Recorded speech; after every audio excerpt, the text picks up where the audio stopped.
Hey everyone, this is the Afterlife discussion. I'm coming to you with a video I was supposed to bring to you on yesterday, but I'm bringing it to you today because on yesterday I had an extreme emergency. A very close friend of mine went into labor and I was her Lamaze partner, so I went with her to the hospital and I stayed with her until the late hours of the PM. And today I am proud to say I am the aunt to a very healthy, beautiful little girl. So I'm proud about that, but that was the extreme emergency.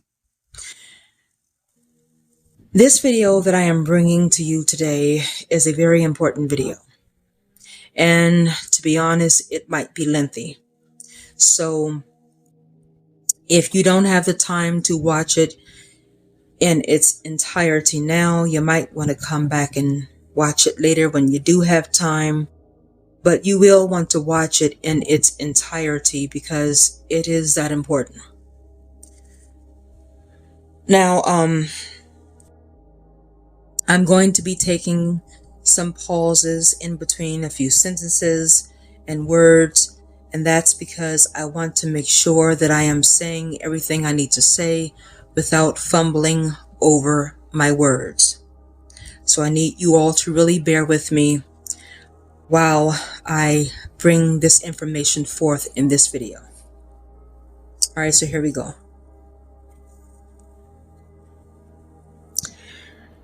You've heard me say many times that Earth is a simulation. A lot of scientists, good and evil, have claimed that Earth is a simulation. Researchers have as well. They've all claimed that Earth is a simulation. We are living in a simulated world. We are living in a simulation. And indeed, we are. Earth is nothing but a simulation. However, it has been simulation after simulation after simulation after simulation for centuries. For centuries, it has been the fact that one simulation ends and another one begins. One ends and another one begins. And this has been a repeating cycle for centuries. Now, this current simulation that we are in, it began in 2012. A lot of people believe it began in 2020, but no, it absolutely began in 2012. And when it began in 2012, it caused a horrific incident to occur. Believe it or not, in 2012 we all died. And when I say we, I don't mean some of us, I mean all of us on Earth. We died. We just don't remember that we died. Many people on a lot of social media sites have said this. And they have said this because they know that this is what happened.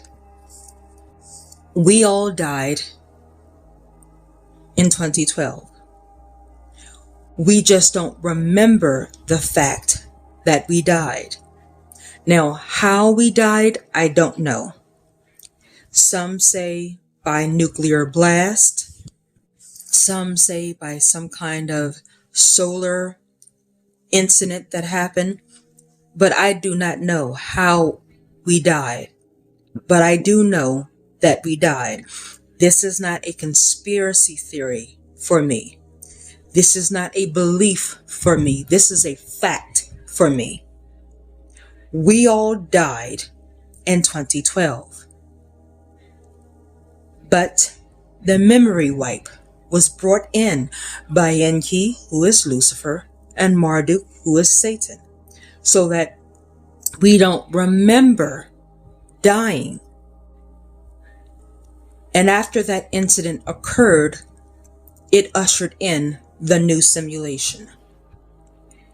And with the new simulation came a plethora of changes, of which a lot of people call the Mandela effect. The Mandela effect is a direct effect of the new simulation beginning in 2012. And our dying in 2012. So we have been in this new simulation since 2012. However, this simulation is about to end. Now, before I go further with that, let me backtrack. The changes that have occurred via the Mandela effect are all changes that are connected to who Enki, Lucifer, Marduk, Satan, who they both are. Hellman's is now spelled Hell, men's. That's a direct connection to Enki, Lucifer, and Marduk, Satan. And there are so many other changes.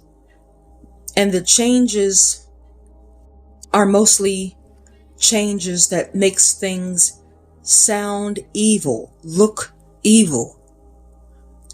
sinister, sound sinister. Even Bible verses that have been changed because of the Mandela effect, they are now reading off as sinister verses, because the Mandela effect is a direct connection to the new simulation and us dying in 2012, and it's all connected to Enki, Lucifer, and Marduk, Satan. All of the changes that has come from the Mandela effect are changes that are connected to Enki, Lucifer, and Marduk, Satan. Now,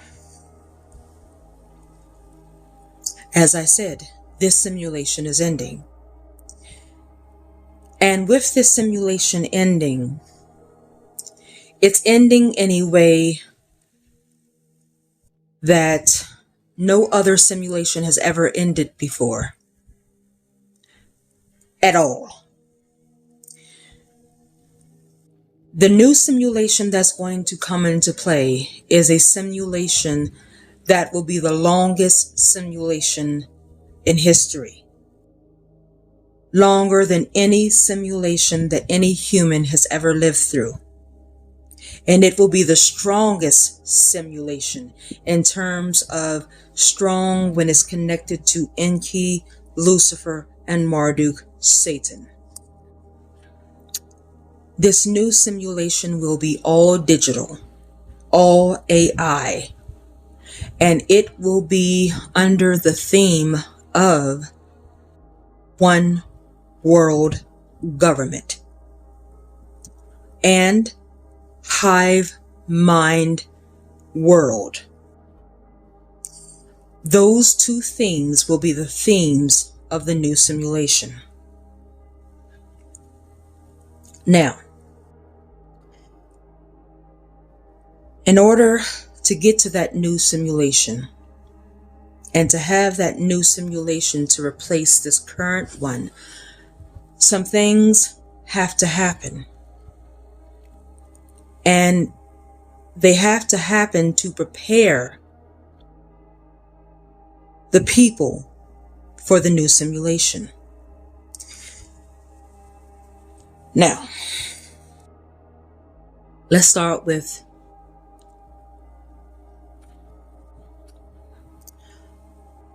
AI, merging man, woman with AI. There is a active effort to do this today. Elon Musk is behind it. And not only is Elon Musk behind it, but also the CEO of OpenAI, Sam Altman, as well as Peter Thiel. These three are the ones who are actively trying to merge man and woman with AI, having them to eventually, very soon, upload their brains, their consciousness, which is nothing more than their is-be, their soul, to the computer, whereas they will become permanently AI. And not only just the computer, but upload them to other forms of technology that will allow them to be inside of AI bodies. Now, for those who think this is cool, because I can live forever, I can have the body that I truly want to have, the looks that I truly want to have, because there are some technologies that these three men and others with these three men want to bring forth, whereas you can upload your consciousness into a brand new body, a body that will look however you want it to look, and that will be as young as you want it to be. And there are a lot of people who think that this is cool.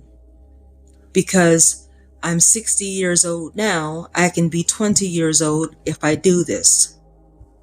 I'm not that great looking now, I can be beautiful if I do this. But you do not understand that doing this gets you ready for the new simulation. How? Well, once you upload your consciousness into another body, a artificial body that looks real but isn't real, once you upload your consciousness into the computer, you are never going to escape. Ever. Death will never come into your reach ever again. And you will be controlled by the ones who want to bring about a one world government. You will do what they tell you to do. You will think how they tell you to think. You will walk the way they want you to walk. You will talk the way they want you to talk. You will eat what they tell you to eat. You will behave the way they want you to behave. And if you do not, they will turn you off. And when they turn you off, your is-be, your consciousness, will go to another slave realm where you will continue to serve the ones behind the one world government, only in a much more enforced way. This is why uploading your consciousness, uploading your is-be will not be a cool thing. It will be a thing that will be directly connected to Enki Lucifer and Marduk Satan, for the purpose of having you to be forever trapped in their clutches. As you'll see in the videos that will come later in this video, There are those working along with Elon Musk and Sam Altman and Peter Thiel who want to make death a thing of the past. They want to cure the disease known as death. And they're going to use AI to do it. This is why I say once you upload your consciousness, your ISB, or even your brain to AI in any way, whether it be through the computer or through a body, you will never die. And if you never die, you will never have a chance to escape from Enki, Lucifer, Marduk, Satan. There are a lot of people who are spiritualists who say the net grid that Enki put up to keep souls from leaving after physical death, that net grid is becoming weaker. And it is weak, very weak now. Thus the reason why the grid has many holes in it. Because the more people become awakened to spirituality, the weaker the net grid becomes. With that net grid being so weak, it is not as hard for people to escape the matrix and escape the reincarnation trick. However, uploading the brain, uploading the ISB, soul, consciousness to AI eliminates that. AI will be the new net grid. Because once you are inside AI, you will have no chance to escape the reincarnation trick, because you're never going to reincarnate, because you are never going to die. You will never be able to escape from the matrix because you are in AI, and AI will permanently be inside the matrix. That's the new net grid. And as you'll see in the videos later in this video, they are actively working to bring this forth in these new months.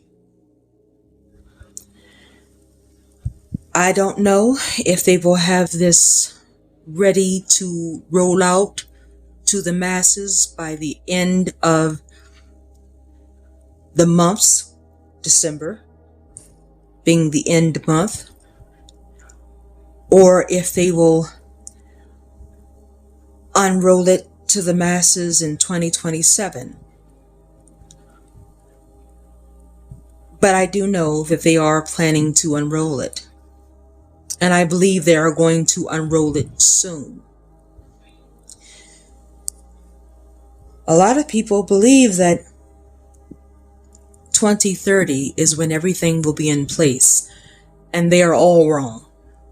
Every single one of them. They are all wrong. By 2030, the new simulation will have been running for some time at that point. Some time. Which means sometime in 2027, if not by the end of 2026,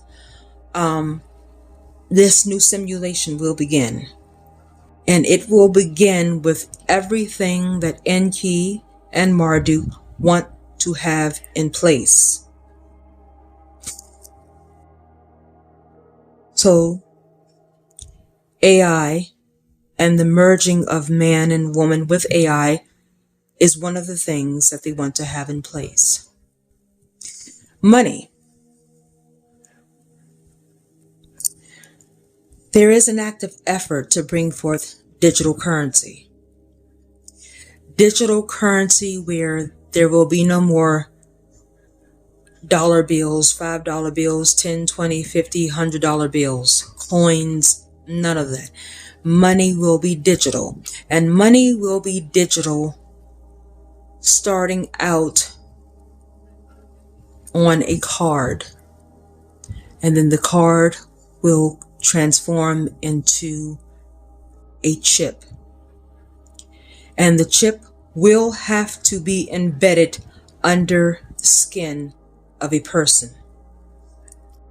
And on that chip will not just be digital currency, but it will be your health records, your ID or your driver's license, your credit score,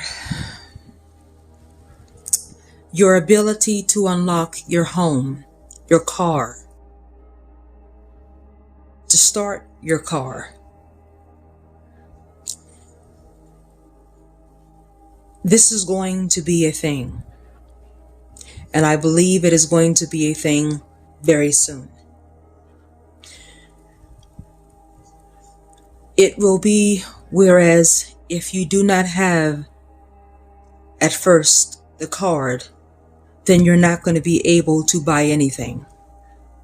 You're not going to be able to sell anything to anyone unless you are using the transaction of a card, and it will be a digital card. You will not be able to show the officer if you are stopped. Well, not the type of officer you're thinking, but I will get into that later. But you will not be able to show the officer anything but that card, that digital card. When you go to the doctor, to a hospital, if you do not have that digital card, you will not be seen. Now, eventually they're going to switch from the digital card to the RFID chip. And the reason why is because once a person gets the chip embedded into their bodies, it's going to change their DNA. That will be another way of having people to be like AI until they get ready to have people to turn into AI by uploading their consciousness and or even their brain. But until they get to that point, they are going to have people to be like AI with the chip. And in order for that to happen, the DNA of a person has to be changed. And the chip will do that. Not only that, the chip will change your personality. Your thinking will be the hive thinking of everyone else in the world. Not in America, not in the UK, not in Paris, France, or anywhere else in any other country. No, it will be the entire world. Your thinking will match the thinking of everyone who also has the chip in the world. Once you get this RFID chip, you will no longer be awakened. Your third eye will be permanently closed. Any gnosis that you did have will be gone permanently. With this RFID chip, yes, you'll be able to unlock your car. You'll be able to start your car. You'll be able to pay for your purchases at grocery stores. As a matter of fact, you'll see in one of the videos how in one or two grocery stores, they already have the devices set up for people to wave their hands and pay for their purchases. Why? Why is because they're getting ready for the time when the powers that be unveil the RFID chip onto the masses. If you choose not to get the RFID chip at first, it will be the powers that be responding with, okay, you don't have to get it. Okay, you don't have to get it. You just won't be able to buy anything. You won't be able to see a doctor. You won't be able to go to the hospital. You won't be able to start your car or unlock your car, because after a while, they're going to have the cars equipped to be able to respond to the RFID chip. And if you have an older car, okay, but you won't be able to get gas, because to get gas, you have to have the chip. So, okay, you don't have to get the chip. You just won't be able to function in society. But then after a while, it's going to be, if you don't have the chip, you're going to be arrested and put into detention centers or prisons.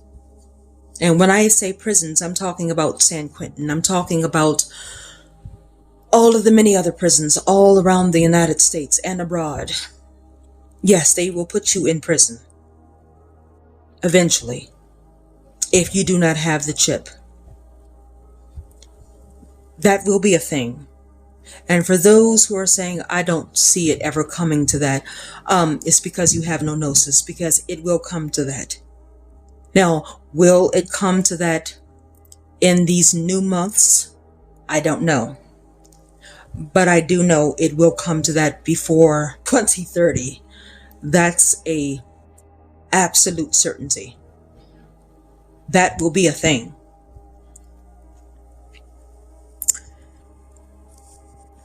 Once you get the RFID chip and you decide, damn, I wish I had never gotten it. I don't want it.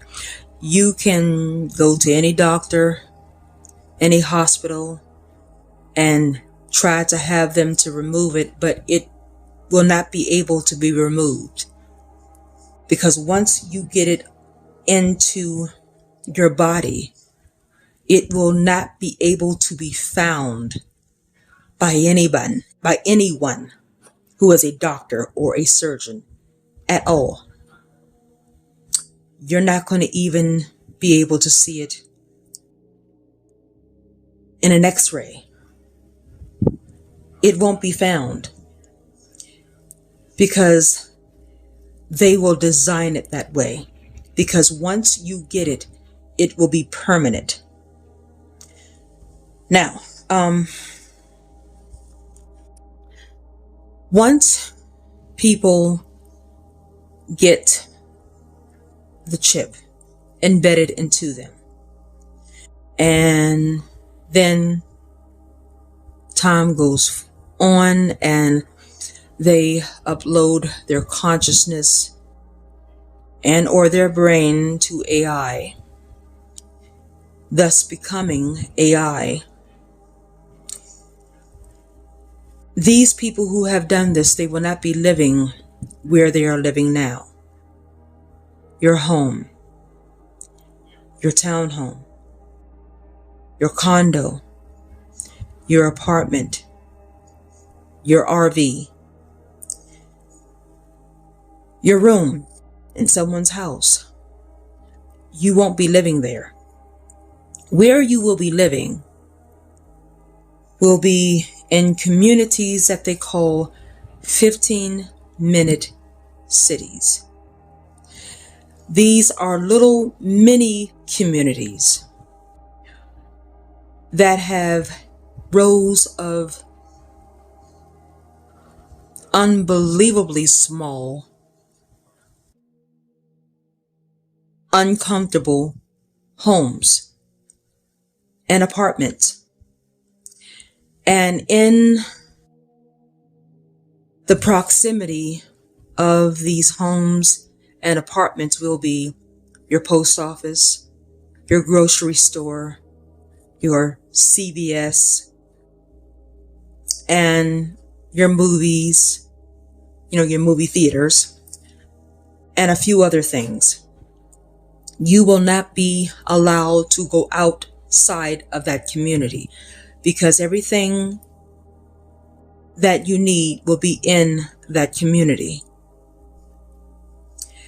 And you will be monitored in that community 24/7, 7 days a week, 365 days out of a year. You will be monitored via cameras and listening devices, not just outside of your home, but inside of your home. In your bedroom, your living room, your kitchen, your bathroom, your closets, you will be monitored through cameras and through listening devices. If you go outside of that community without permission, you will be punished. And they have ways of punishing you even though you are AI. And the punishment will be brutal. Now, a lot of people seem to think that this is not going to be the case with 15-minute cities. Those who think that are all idiotic, because this will be a thing. Because this thing with 15-minute cities, it is connected to the one world government. And it is what the ones behind the one world government, including Enki and Marduk, this is what they want. They want you to be heavily controlled within these 15-minute cities. If you want to go outside of the city, you have to have written permission from one of the officers, one of the many officers that will be patrolling the city 24/7, 7 days a week, 365 days out of a year. Now, the home and or apartment, because it won't be condos, it will be homes and apartments. The home and or apartment that you reside in the 15-minute city, it will not be your home. It will not be your apartment, even though you live there. You will not own it. You are just renting the space of it, and you're only renting the space of it for the time that you are inside of it. What do I mean by that? What I mean by that is when you are in your house within the 15-minute city and you decide to go to the grocery store, while you are at the grocery store, someone else will come in and live in your home for those hours that you are gone. They will use the things in your home. If they want to shower, they will use your towels, your bath cloths to shower. If they want to eat, they will eat the food in your fridge. That is yours. And then when you return from the grocery store and come back inside your house, then they will leave. And you can do the same thing with them if they leave their house. Now, the apartments would be a little bit different. With the apartments, you'll have 3 people living with you. So it'll be 4 people living in the apartment, which includes you. And each of you have a room in the apartment. But none of you own anything in that apartment. You don't own the microwave, the TV, the toaster, the fridge. You don't own any of that. You don't even own the food in the fridge. You don't own the clothes, the sheets, the covers on your bed, the bath towels, the bath cloth. You don't own any of it. Because if any one of you leave the apartment, someone else will come in and use what is yours, what you think is yours. And then when you come back, then they will leave and it's back to being yours again. There won't be any cars in these cities because what's the need for a car? Because everything you need is within walkable distance from your home that you're living in, from your apartment that you are living in. And why will all this be the case? Because the elite, they want you to own nothing and they want you to be happy about it. Now, you can either be happy by choice or you can be happy by force, but you're going to be happy about it because you're not going to own anything. As a matter of fact, a man named Klaus Schwab, this was his most beloved motto: you will own nothing and be happy. And this will be the motto of the 15-minute cities and those who live within the 15-minute cities. You will own absolutely nothing and you will be happy. Now, there are some states that are already bringing forth these apartments. I believe they call them co-living. You'll see an apartment for rent online, or maybe on some kind of billboard or banner somewhere, and it will say 4-bedroom apartment, $350. And you're like, whoa, that's a deal. But you don't realize $350 per room, because it's a co-living apartment. You don't live there by yourself. It's you and 3 other people living there with you, all using everything together in that apartment. You'll see videos later on in this video that show the plan for the 15-minute cities coming into place. When you go to the grocery store in these 15-minute cities, you will not be eating natural food. That means no more natural fruits and vegetables. No more natural meat. I mean, like the meat that comes from actual animals. No more natural milk, natural this, natural that.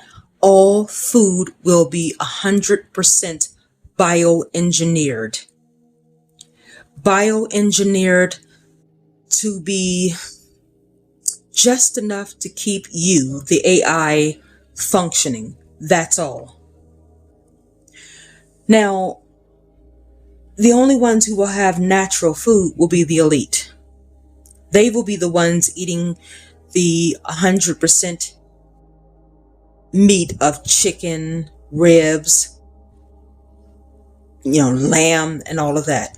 They will be the ones drinking the 100% milk, the 100% orange juice, the 100%, they'll be eating the 100% fruits and vegetables, but you will not. They are doing the preparing for this now. You'll see videos of how the food right now is turning bioengineered. All the food, all of these recalls of this food product and that food product is because the elite are taking these food products off the shelves. There is nothing wrong with these products. There is absolutely nothing wrong with these products, but they are taking them off the shelves to be replaced with bioengineered replacements of those food products. But of course, they don't want the masses to know this. They don't want the masses to know that they are taking the food off the shelves so that they can replace those items with bioengineered items. So they have to lie and say, this food product is contaminated, so it has been recalled and it will be taken off the shelf so you don't get suspicious. But they are preparing right now for the replacement of all natural foods with bioengineered foods. And right now, when you eat the bioengineered foods, it makes you sick. And the reason why is because right now you are still in a human body, but when you get into an AI body, it will no longer make you sick. But it will not give you the nutrients that you need, but it will sustain you just enough to continue to be an AI slave of the elites and of Enki and Marduk's. The same thing with vitamins. All the vitamins are going to be replaced with bioengineered vitamins for the same purpose. There will be fast food places in the 15-minute cities. And once again, you will be eating bioengineered foods. That's what you will be eating. As well as certain chopped up human body parts that have been grinded into hamburger meat and this product and that product served at McDonald's and Burger King and all of that. That's what's going to be the case. That's what's going to be the case. In the 15-minute cities, you're only going to have one main grocery store, and that grocery store is going to be Walmart. Because Walmart is the headquarters for the elite. It is the number one headquarters for the elite. Walmart is the number one store that has been brought to you by the elite from the very, very beginning. The very beginning. This is why Walmart outlived Kmart. It outlived, I remember there was a store long ago called Ames. It has really even outlived Big Lots and so many other stores like those. Because Walmart from the very beginning was a store that was brought to you by the powers that be, the elite. And so that's where you will get your grocery shopping done. That's where you will get your everyday products from. Now, they will also have CVS. CVS is a store that did not start out being a store that was brought to you by the powers that be. But eventually, the powers that be took over CVS. Way back when CVS used to be People's Drugstore. When CVS was People's Drugstore, it was a store that was completely untouched by the powers that be. But then the powers that be came in, took over People's Drugstore and turned it into CVS. And ever since then, CVS has been a store under the total control of the powers that be. So you'll have a CVS in the 15-minute cities because CVS is under their control. Hex and JC Penney's and Saks Fifth Avenue, those stores will be for the powers that be outside of the 15-minute cities. They'll be able to go to those stores. They'll be able to go to Kroger's and Food Lion and Aldi's and Trader Joe's. You will not. Absolutely, you will not. You will not be able to go to Target unless you have written permission or verbal permission. But if you do not have permission, and it has to be a very good reason why you want to go to Target, you're not going to go to JC Penney's. You're not going to go to JC Penney's at all. You're not going to go to Macy's at all. You're not going to be able to go to Saks Fifth Avenue and all of that. All of that's off limits, period. But let's say you want to go to Target. Well, you have to have a damn good reason why you want to go. And they have to give their permission. Then you'll be able to go. But otherwise, no. That store will not be available to you.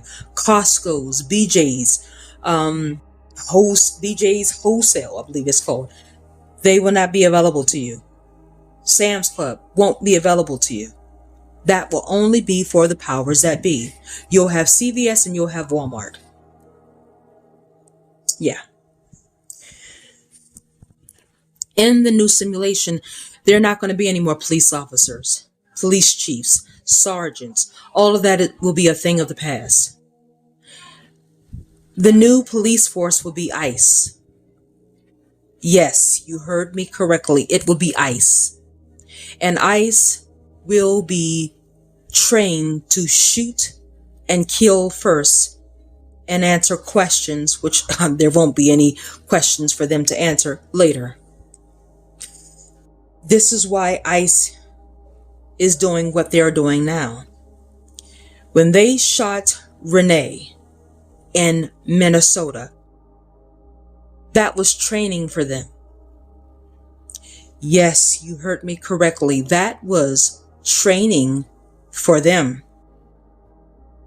They meant, well, there's only one, he meant to shoot and kill her. That was training for him. And even the ones around him, the ICE officers around him, watching that, it was training for them.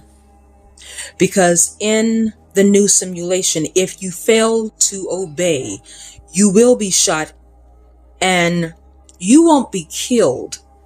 But when you are shot, your ISB, your consciousness will go from this new simulation, which of course will be a slave simulation, just like the slave simulation we are currently in, to another slave simulation. But the other slave simulation that your ISB, your consciousness, your soul will go to will be a much worse slave simulation than the one that's here on earth. But that's going to be a thing. You will either obey or suffer the consequences.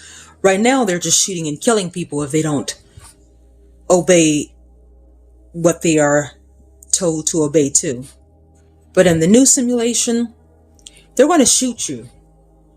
But they're going to shoot you in a way, whereas once they shoot you, your soul, your ISB, your consciousness will leave that AI body, leave the AI computer, and go to another slave realm, which will be far worse than the one that you were in. Because there will be no death. It'll just be you being tortured from one realm to another realm to another realm to another realm. That's it. But there will be no more police officers. They are going to do away with police officers. The reason why, one of the main reasons why, is because a lot of police officers are not going to do what the powers that be want them to do, whereas ICE will do whatever. Because all of these ICE officers, they have all, and I do mean all, they have all aligned themselves. They have all aligned themselves with Enki, Lucifer, and Marduk, Satan. As Christians say, they've already taken the mark of the beast in their heart. Well, they've already aligned themselves in their hearts with Enki, Lucifer, and Marduk, Satan. Now, when the chip comes out, they're going to get chipped too, so that they can become AI, because they are not immune to this either. They have to become AI too. And when they become AI, they will be even more powerful physically. And they will be even more sinister mentally and emotionally. But right now, you might as well say it's like they have already gotten chipped. Because they will do whatever, whenever the powers that be tells them to do. If the powers that be were to tell them to go to New York and kill every single person in New York right now, they would do it. That's going to be the new police force. And this is why you're seeing ICE go from state to state, causing outright chaos. Because this is their training period for when the new simulation begins, and they really go at it for real. Because in the new simulation, it won't be protect and serve. It will be obey or suffer the consequences.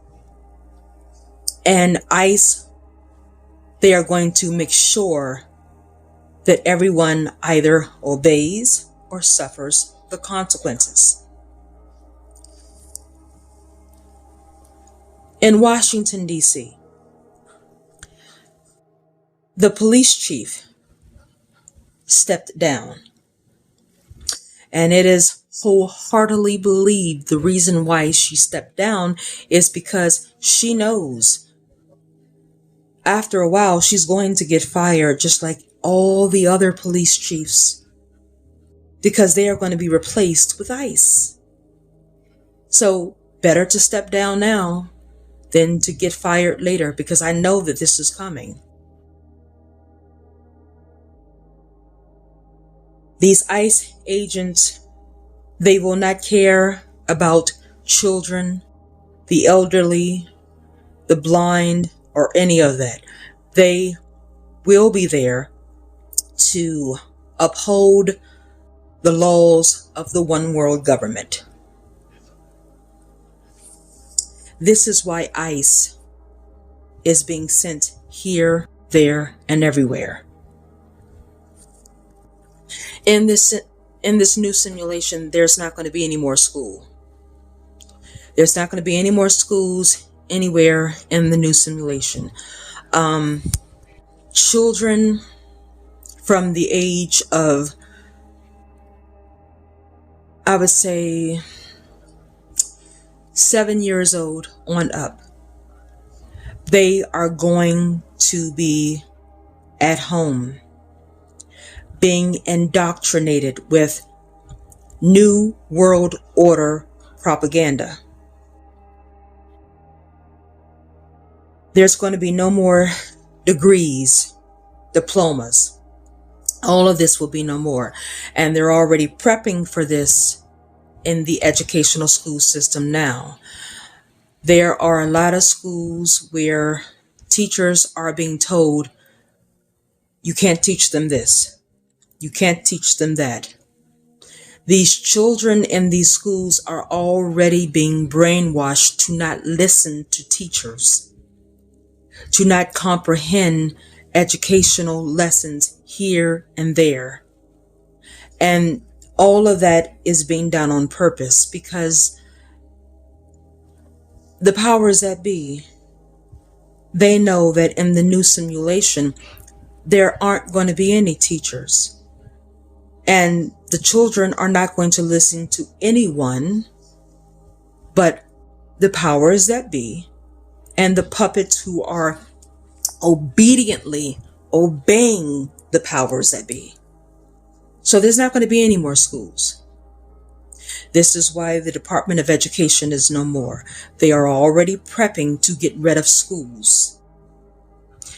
Child care centers will still be around for those who want to go to the grocery store and they don't want to, take their child with them, or if they don't want to leave their child with anyone in the home, they can take the child to the child care center. But the child care center will only have the main goal of having the child at the center to play all day and learn absolutely nothing. They will also, alongside playing all day, they will be indoctrinated with New World Order propaganda so that as they grow up to adulthood, they will fall in line and be obedient puppets because they learned to be obedient puppets when they were young in the home and at the child care center that they went to. Now, these children will also be AI. That's right, they're going to be chipped too.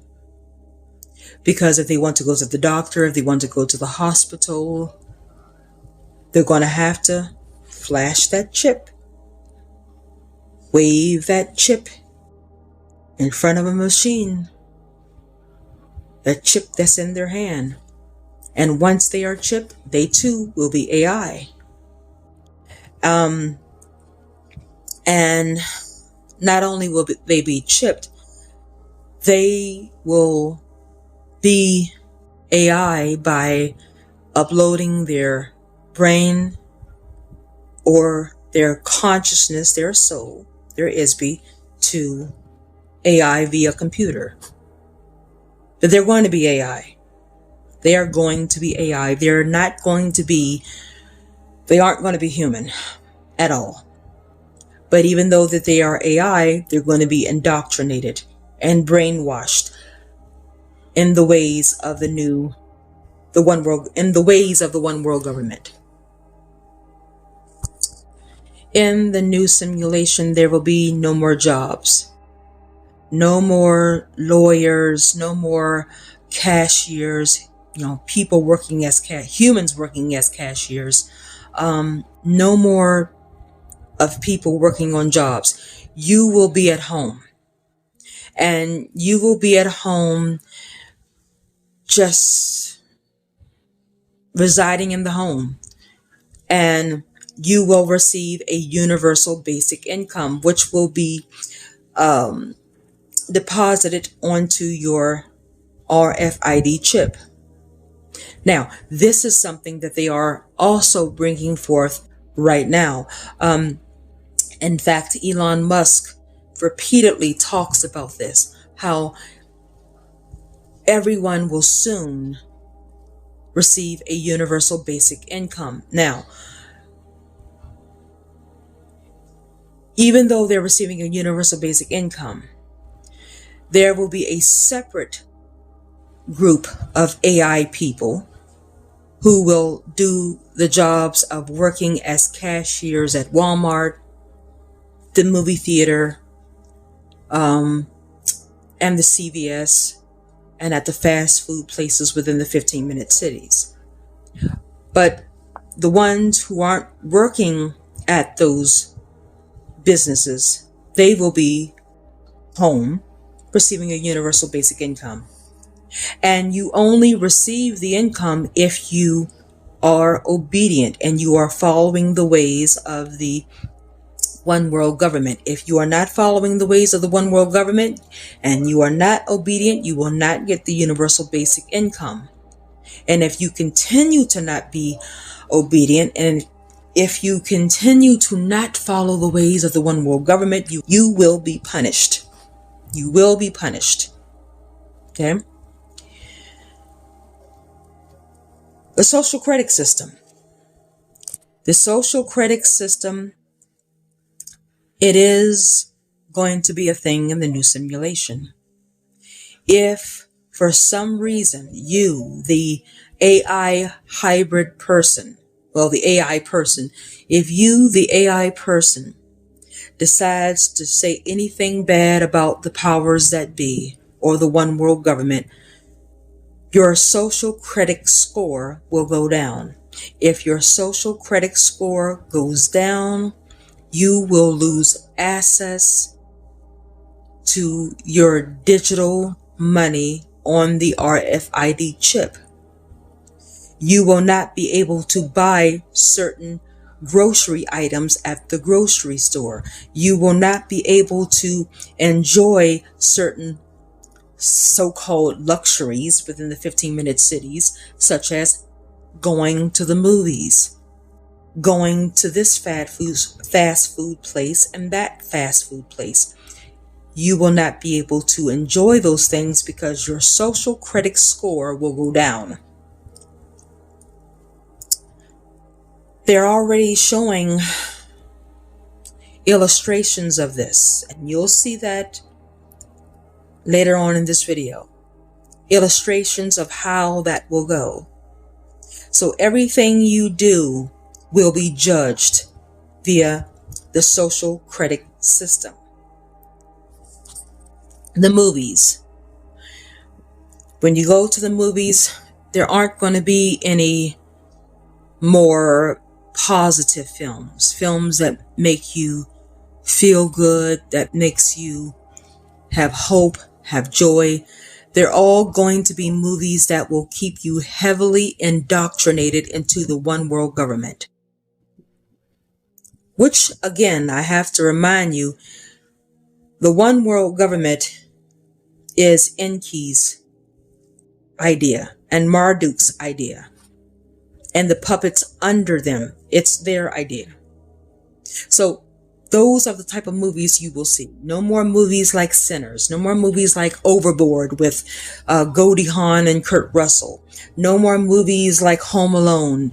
No, it will be all movies that indoctrinate you into obeying the one world government and obeying Enki and Marduk and all of those deities and beings with them. Now, you're going to see a lot of Christian movies, because Christianity will be the mandatory religion, yes, for a time, for a considerable amount of time. If you fail to practice Christianity, if you say, well, I don't want to practice Christianity and I'm not going to do it, you're going to be punished, because that is going to be the mandatory religion. Because through Christianity, Marduk and Enki will be fed, and fed greatly. Eventually, Christianity, that religion, will transform into everyone practicing Luciferianism and Satanism. But first, it has to start with Christianity. Now, we're already seeing that, because Project 2025, and if you don't know what that is, please research into it. Project 2025 is a Christian project that was brought about by a Christian organization called the Heritage Foundation. And everything that they claim to do under the son of Satan, who is Donald Trump, they claim to do it because they are Christians, because they follow God. Now there's a new project on the horizon, and that is currently unveiling, and that is Project 2026. That is also brought to the masses by the Heritage Foundation. Both of these projects are Christian projects. Therefore, you need to understand that Christianity will be the main threat. The main threat to anyone. Christianity will be the mandatory thing from the powers that be, from Enki and Marduk. And again, if you decide you want no part in Christianity, you're going to be punished. You are going to be punished.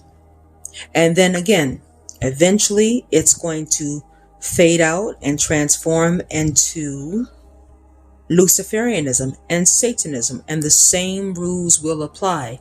Don't follow those things, you are going to be punished. Now, knowing that Christianity will be the main religion, they are going to require you to pray. And pray often, because you will be praying to Marduk, Satan. They are going to require you to read the Bible, because reading the Bible, and I mean reading the Bible in the way that they want you to. They want you to. Reading the Bible the way they want you to. Studying the Bible and all of that. That will feed Enki, Marduk, and their archons. You will be required to do that. You will be required to go to church Saturday or Sunday. If you do not, you will be punished, because all of those things will feed Enki and Marduk and the archons. Why not the other religions? Because, as I've said a few times before on this channel, Christianity is the strongest religion that allows Enki and Marduk to have extreme power and control over the masses. It is the strongest religion that allows Enki and Marduk and the archons to feed more than any other religion. So when we get into the new simulation, all of these other religions are going to be no more. And it will be one religion. And this one religion will be practiced by not just Americans, but people all across the world. Because see, what will happen in this new simulation in America will also happen in every country and continent in the world. Now, in this new simulation, there's not going to be any more, I'm going to get on a plane, I'm going to travel here and there, I'm going to get on the Greyhound and travel here and there, or I'm going to get on a train, Amtrak, or whatever, and travel here and there. All of that is going to be out because you're not going to travel anywhere. And if they catch you trying to get on a plane, a train, to travel outside of the United States, yeah, okay, go ahead. Because when you get to the country that you're trying to get to, or the continent that you're trying to get to, you're going to face the same one world government. And then when you get there, they're going to punish you for leaving from one location to come to their location, all in an attempt of trying to escape the one world government. Yes, what is happening in America will happen in every other country. France, Italy, Australia, Ireland, Scotland, Sweden, Serbia, Africa, the continent, South America, Canada. It's going to be everywhere. So there is no escaping this. This is why all of these people who are saying, I'm going to leave America, I'm going to leave America. You can leave, but you are not going to escape this. Now, they are already trying to, well, not trying to, they are already preparing for people to not leave, because that's going to be the thing in the new simulation. You are not allowed to leave, but if you try to sneak and leave, you're going to find the same thing in the new country or continent that you're going to, that you experience in the country that you left from.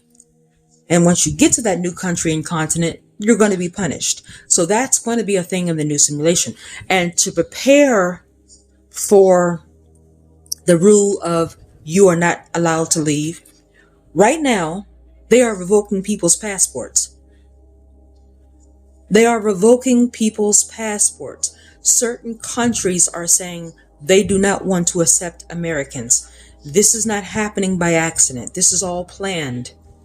These countries not accepting certain Americans is planned. These countries are working right along with the powers that be. Because in the new simulation, you're not going to have a passport. And again, you can sneak and try to go to another country. And when you do sneak and go into another country, no, they're not going to ask you for a passport. They're going to allow you to come in so that you can see that what you left from is what you will find here. And then they're going to punish you. But to prepare for that, they're starting now revoking passports, because they're letting you know you're not leaving. In the new simulation, you're not leaving. So you better get used to it now. We're revoking your passport. Get used to it. We're revoking your passport. Get used to not leaving. This country here is not going to take in any Americans. You're not leaving. Get used to it. They're preparing you now. Now, this right here, what I am about to say, is based on belief. It's based on belief due to what I have researched and just my instincts that are coming from my ISB and my third eye. But what I am about to say, it might not happen, but this is just my belief. I believe before the new simulation begins, there's going to be a depopulation. something that will happen that will cause a mass depopulation all across the world. Whereas people all across the world are going to die. And when they die, they're going to be reincarnated into AI. When they are reincarnated into AI, it will be at the exact time that the new simulation will begin. Now, I don't know if this depopulation will happen by way of some type of asteroid or some kind of tsunami or major earthquake that just destroys everything on Earth, or tsunami, or even the Anunnaki coming back, which is what I think it might be, but I'm not sure. But I wholeheartedly believe, based on a lot of things that I have researched and based off of what I am hearing, which is speaking to my ISB and speaking to my third eye, I believe that some major depopulation incident is going to happen, and it's going to be catastrophic. And once it happens, after it happens, the new simulation will begin. Now, if this depopulation happens by the Anunnaki, Enki, Marduk, and other Anunnaki family members making their presence known to the humans of Earth, I believe that they will only do this after the masses are RFID chipped. And here's why. Because those who are RFID chipped, if the scenario happens that the Anunnaki make their presence known on Earth, they are going to go after those who are chipped, because those who are chipped will be branded. They will be branded so that Enki and Marduk specifically, but all the other Anunnaki members know that those are the ones to slaughter. And when they are slaughtered, they will be the ones who will be reincarnated into AI. Anyone who's not RFID chipped, they will be slaughtered too, but they will not return via them going into AI, because they were not chipped. Because the chip will make a person partially AI. But once they are slaughtered and reincarnated into AI bodies, they will be completely AI. And so that's how I think that will go, if the depopulation method is the Anunnaki making their presence known. But I do believe there will be a depopulation that will happen before the new simulation begins. But again, I could be wrong. But this is just my belief based off of research and what I have heard, that, again, that resonates with my ISB and my third eye in terms of gnosis. I did want to mention this as well, homelessness. There will be no homelessness in the new simulation, because if they are caught on the street, they are going to be taken to a re-education facility where they will be forcefully turned into AI, either by uploading their consciousness or by uploading their brain to the computer or an AI body. But it will happen by force. And then after it happens, they are going to be re-educated. They're going to be educated into how to be a obedient AI slave, and then they're going to be let loose into one of the many 15-minute cities. That's how that's going to go. There will be no more homeless people living on the streets thinking for themselves or any of that. That will be no more. They're already doing that now. They are killing homeless people, and you will see a video or two talking about that. They are killing homeless people today, and they're putting their souls into AI computers. It may sound crazy, but I'm telling you, if it sounds crazy to you, it's because you do not know the powers that be the way I know them. They are killing the homeless, and they are taking their souls and putting it into AI right now. They just haven't been let loose yet, because the new simulation hasn't begun yet. But when it does begin, then they will be let loose as AI into the, let loose as AI to live in the one of the many 15-minute cities as an obedient AI slave. Celebrities. There's not going to be any more human Tom Cruise, human Michael B. Jordan, human Brad Pitt. All of that will be no more, because the celebrities will be given an ultimatum. Either you willingly merge yourself with AI, or we're going to do it by force. And they're already doing it by force now. Believe it or not, a lot of people in Hollywood, and I'm talking about the A-listers in Hollywood, they've already been replaced. You just don't realize it. They've been replaced. And I know this to be a fact, because as I told you all, I have a very, very well-known family member in the industry. And even though I think he's a complete idiot for attaching himself with the powers that be in Hollywood, we still talk from time to time, quite a bit. We still talk from time to time at length.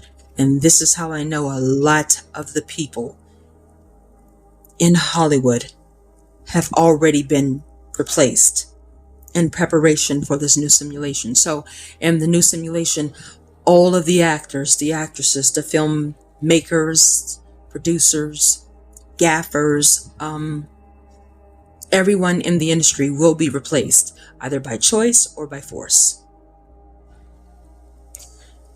Same thing with chefs, comedians, singers, rappers. Everyone in the entertainment industry will be AI. The only ones who will not be AI in the new simulation will be the elite. The elite, the powers that be, and of course Enki and Marduk. They are the only ones who won't be AI. Everyone else will be AI. Children included. Even after a while, pets included. Oh yes, they're going to have AI pets. Yes. Yeah, it's going to be a thing. In the new simulation, there's not going to be any more crime. No more crime this, crime that, because everyone will have a hive mind. A hive mind of, we are all working together, living side by side together in this beautiful paradise. Because these AI people, they're going to think that they are in paradise. They're not going to look at their environment and say, hey, I'm a slave in all of this. This is a slave world. This is a prison planet. They're not going to look at the world like that. They're going to look at the world and say, hey, this is great. I mean, I'm living in this 15-minute city. I am an AI. I am eating bioengineered food and this, that, and the third. This is great. They're going to think it's just life is normal. The world is normal. And they're going to think it's great. And everyone around them is going to think the same way. It's going to be one hive mind world. Let me give you an example. If you have seen the film Sinners, they show you what a hive mentality looks like. There's a character in that film named Remick. Remick is a vampire.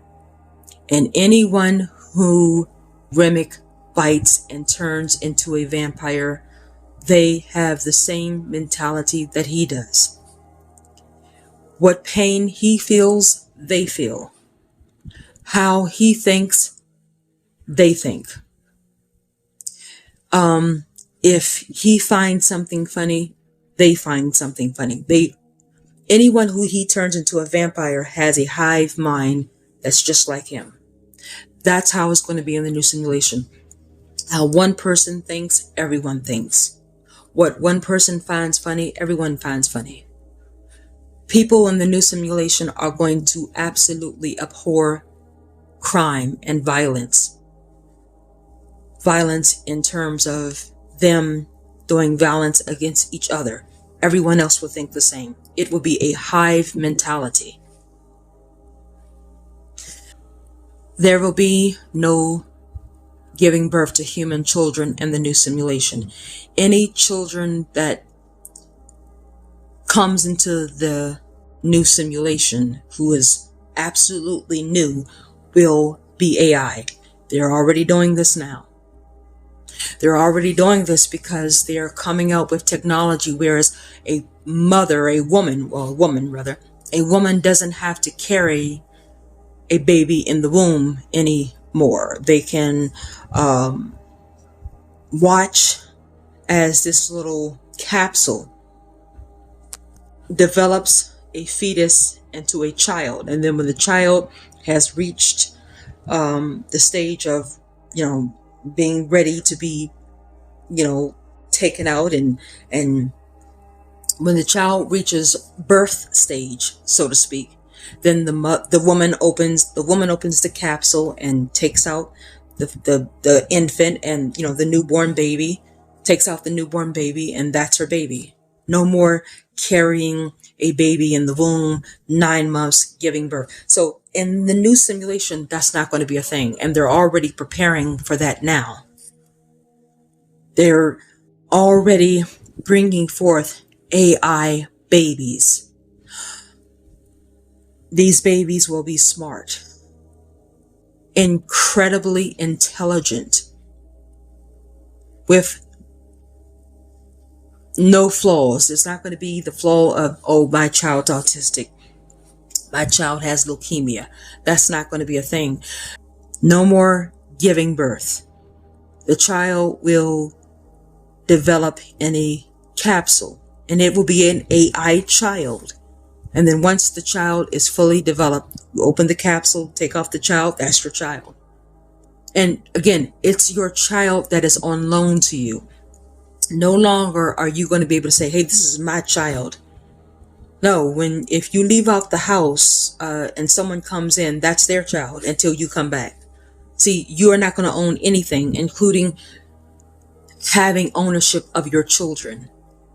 You will actually be in the new simulation a parent.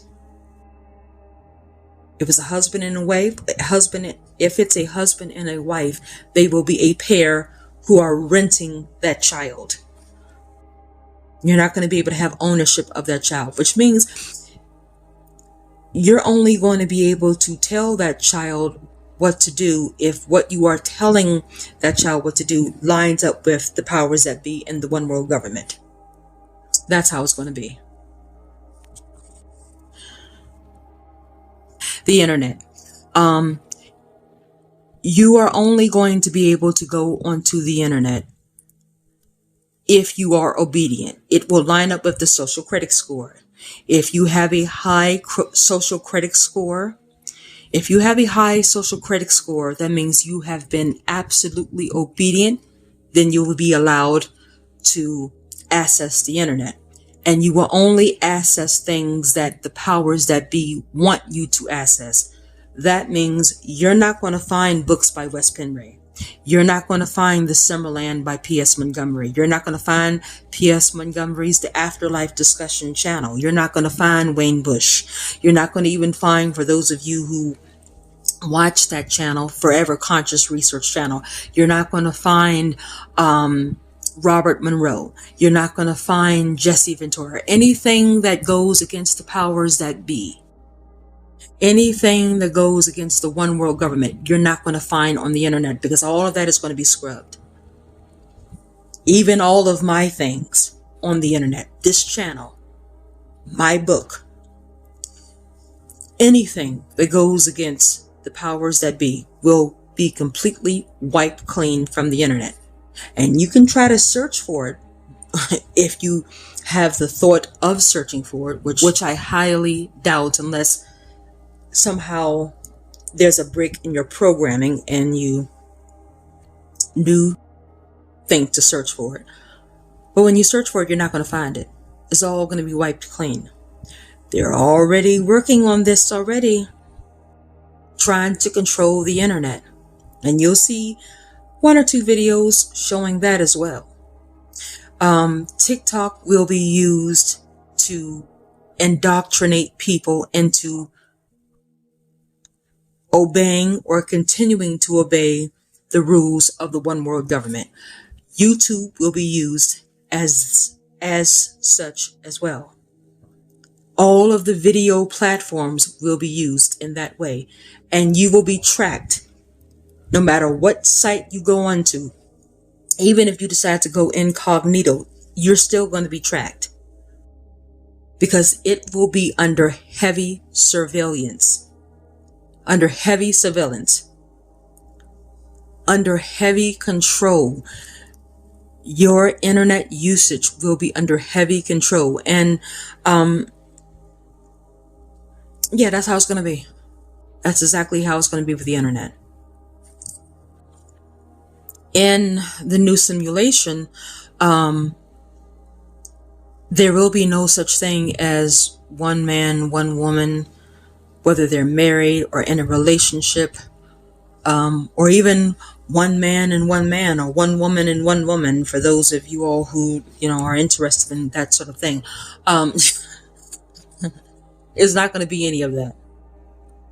It's not going to be any of that. It's going to be, if you want to, fine, but the preferred thing is going to be 5 or 6 men and 5 or 6 women. 5 or 6 men with 5 or 6 men. 2 or 3 women with 2 or 3 women.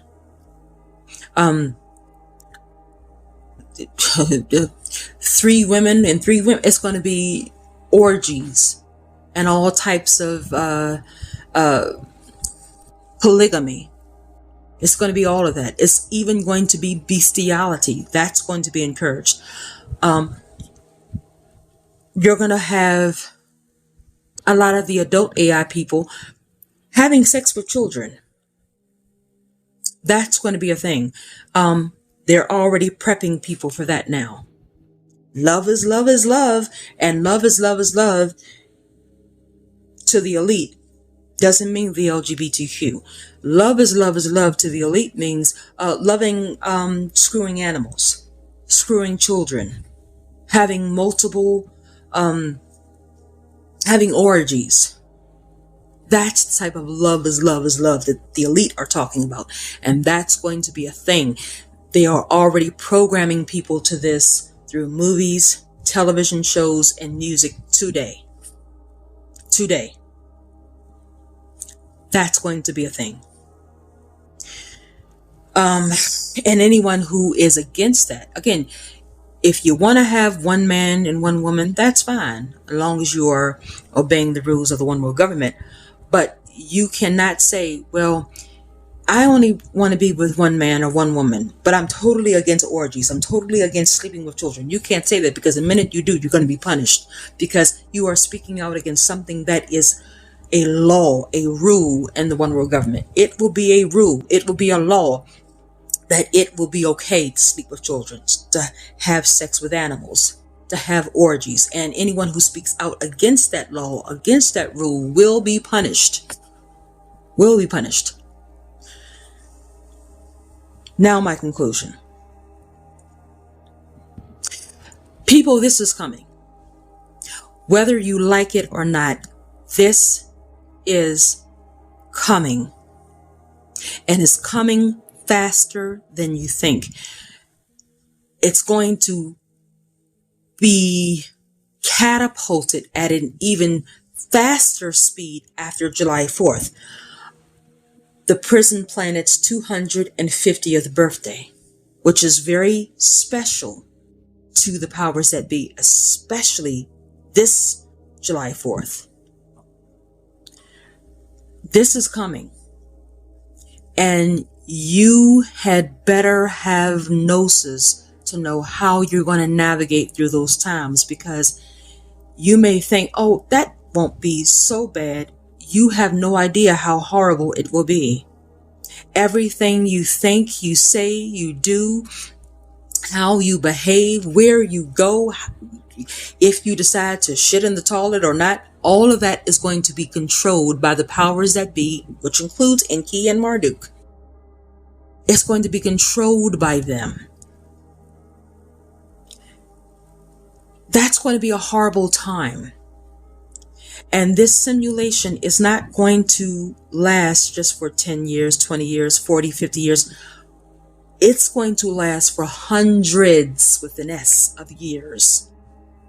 And according to what I heard, and I don't know if this is true or not, but some people have said sometime around the year 48, 47 or something like that, that's when there will be a mass liberation of everyone who has been enslaved by Enki and Marduk. But that's years and years and years and years and years and years away in the future. And let me say this as well. In the new simulation, time is going to go by so slowly. No more, oh, gee, I just woke up this AM and already it's 6 o'clock in the afternoon. No, it's not going to be any of that anymore. Time is going to go by so slow. So a week, 5 days in the new simulation is going to feel like 5 years. This is coming, and the powers that be, they are already preparing for this. Everything you see right now in the news is in preparation for this. And again, every country has agreed to this. Every country has agreed to allow this to happen when it happens, including Venezuela and everyone that controls Venezuela, including Maduro. That whole staged, oh, we have Maduro in our custody and he has been arrested. All of that is staged. These countries are all in agreement of having this to happen. And in preparation of this happening, the son of Satan, who is Trump, and I'm telling you, Trump is the son of Satan. And I don't mean that, oh, you're just saying that as an insult. I mean, literally, he is. Literally, he is the son of Satan, whom Christians call the Antichrist. He is, right now, officially, because they have already verbally agreed to this, but he is officially looping all these countries into the agreement of this new simulation. He has long had China, despite the fact that China and Trump and the United States pretend like they are against each other. That's all staged. He has long had China. He has Russia. There are a few other countries, though, that he does not have. And he and the rest of the powers that be, including Enki and Marduk, they're working on getting the rest of those countries now. Thus the reason why he's going after Greenland. Because Greenland is one of the locations that has not officially officially, they've done it verbally, but verbally doesn't mean shit to the powers that be. It has to be official. They have not officially come into agreement of the new simulation. So this is why he's going after Greenland. And he's using the excuse of, well, I want Greenland because of this, that, and the third. That's a lie. The same way it's a lie as to the reason why he's going after Venezuela. He's going after it for oil. They already own the oil. The powers that be already own that oil. They own the oil everywhere on the face of this earth, but they're using that as an excuse. They're going after Venezuela because Venezuela was one of the countries that had not officially agreed yet. So every country, by the time this new simulation begins, will have officially agreed to this. This is going to be a thing. And when it becomes a thing, if you think that those such as myself, because I won't be down here for any of this shit, but if you think that those such as myself and others in Pleroma, we're going to leave Pleroma to come down and rescue you, no. I do believe it's going to come faster than anyone thinks is going to happen. And it's not going to come in quietly. It's going to come in oh so horrifically. And I'm not saying that to fearmonger you. I'm saying that so that you can understand the truthfulness of this. The closer we get to this new simulation beginning, the worse things are going to get. Oh, and let me just say this as well. It's not going to be any more food stamps. All that's going to be done. Food stamps, Social Security, disability, all of that is going to be no more, because everything you need is going to be on that chip. So it's no more food stamps in the new simulation, disability, Social Security, TANF, WIC, all of that is going to be no more. That's going to be gone.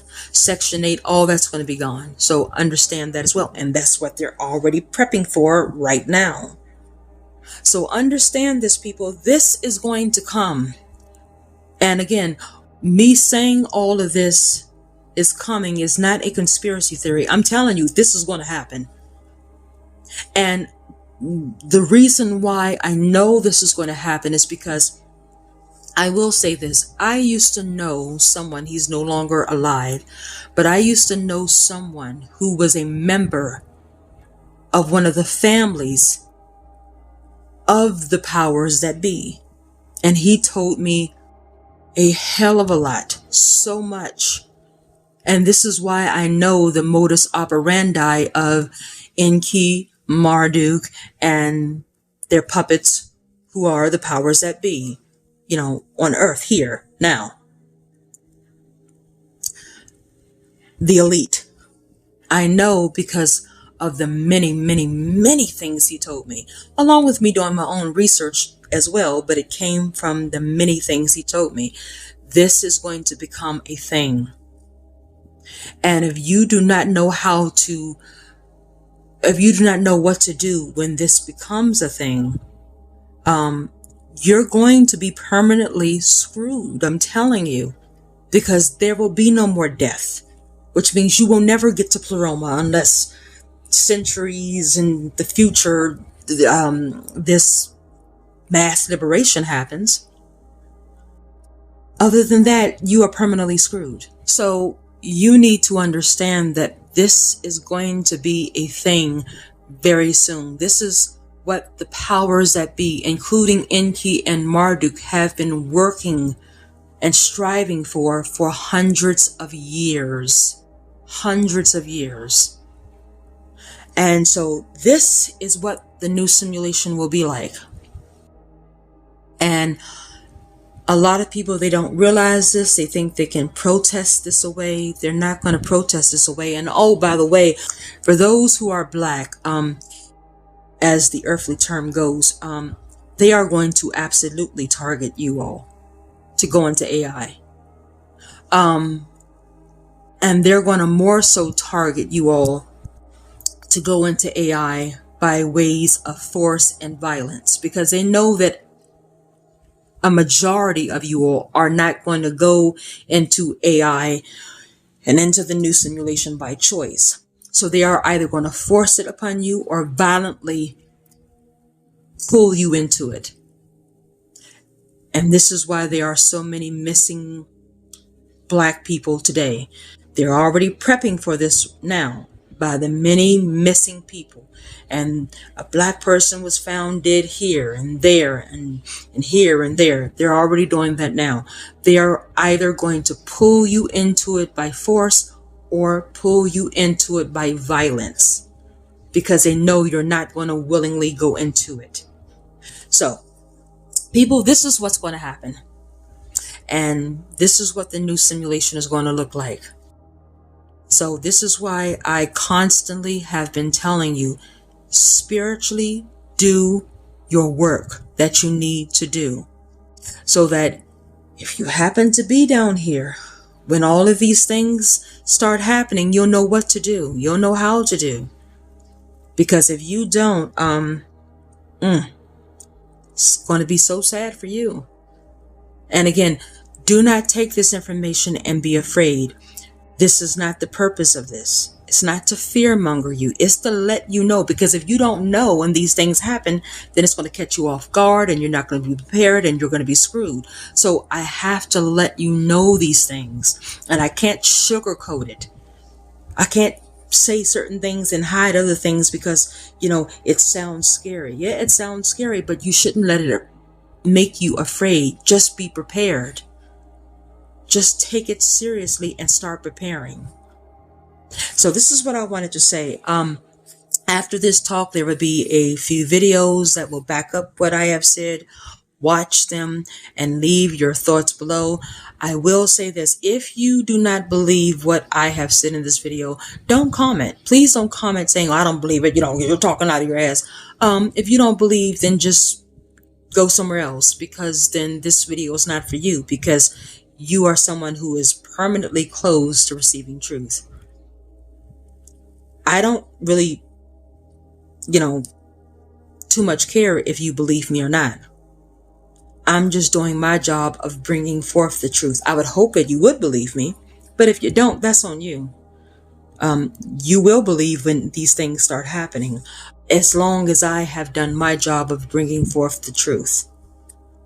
So, leave your thoughts below if you wish about this video. Thank you all for listening. Until next time.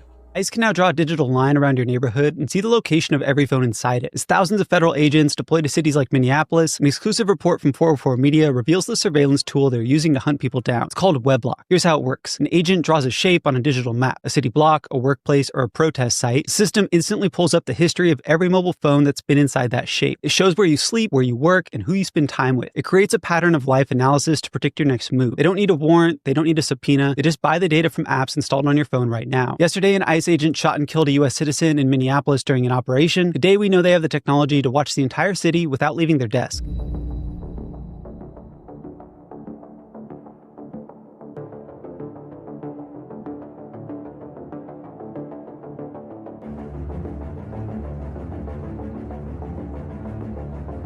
A 15-minute city mean, basically a neighborhood where you can reach everything you need within a 15-minute foot walk. A doctor, grocery store, and so forth. However, if you now fancy another store, and it does not happen to be in your neighborhood, you won't be going to that store anymore. Total control is what we're talking about. Once they decide you're no longer allowed to leave your 15-minute immediate area, they don't have to fence it in or anything. It will be done via digital ID. With the social credit system, kind of Something like maintaining that. compliance. Yes. And there's pilot projects already going on in Bologna. It's called the Bologna Wallet, and in Vienna it's called the Vienna Token. It's voluntary for now. So here's a little something for all of those that think these 15-minute cities aren't a thing and are still debating and doubting the fact that they will ever actually come to fruition. Now this is pulled from Oxfordshire, liveablestreets.org, and here it clearly states, there will be no physical barriers. It is done by camera like many car parks already are. If you live inside the blue outline, you will get 100 free passes a year. Now this blue outline basically encompasses the centre of Oxfordshire. If you live in Oxfordshire but are outside of the blue outline, you will get just 25 free passes per year. Now, what are these passes? A free pass means you can drive through all of the filters as many times as you wish for 1 day per one pass. So all of these zone barriers that are going to be placed around these cities that all encompass these 15-minute cities, you'll be able to drive through each one freely for 1 day with every one pass you receive.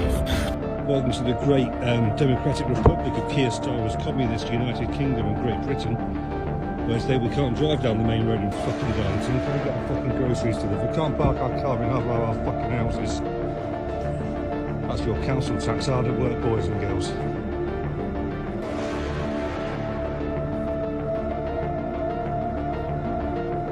There are more of these than I remember.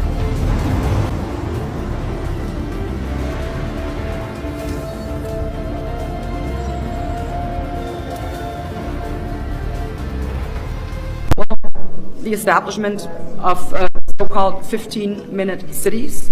I would, however, urge you, do not call them 15-minute cities. They are 15-minute ghettos. Be very specific in your choice of words to highlight what they're actually doing. Just looking at these concepts, they're supposed to make your lives easier, make it more comfortable for the people, reduce their carbon footprint. I mean, we are saving the planet after all, aren't we? But it has nothing to do with this. Nothing whatsoever. It's about control. It's about, pretty much imprisoning people in their assigned area. Why am I saying this? I mean, a lot of people may say, well, here she goes again, spreading, conspiracy theories. Well, look at what they're doing. There, where they're starting to build these 15-minute ghettos, they're not starting by, building schools or hospitals or, leisure parks or none of that, no libraries. No, they start by erecting barricades and installing surveillance cameras. That is a big tell. So anyone telling me it's about making my life easier, yeah, right. Not for a single second will I believe this BS. It is coming. And how will they control it? I mean, well, very simple. They will no longer need electrified barbed wired fences all around this area. No, digital ID. That will do it. Take a look to China. That is our future. And I'm not talking about a future in maybe 30, 40, 50 years from now. No, it is going on as we speak. We're talking about, 3, 4, 5 years tops. Look at Saudi Arabia. They're building the so-called Neom City. It is a structure 170 kilometers long, 500 meters wide, and 500 meters high, 200 meters wide. And it will house 9 million people.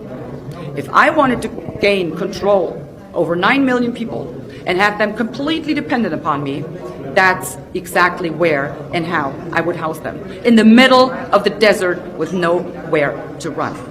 It is in store for all of us. It will be the attempt to enslave and impoverish every single human being on this planet. That's what we're looking at, and that's what we need to fight.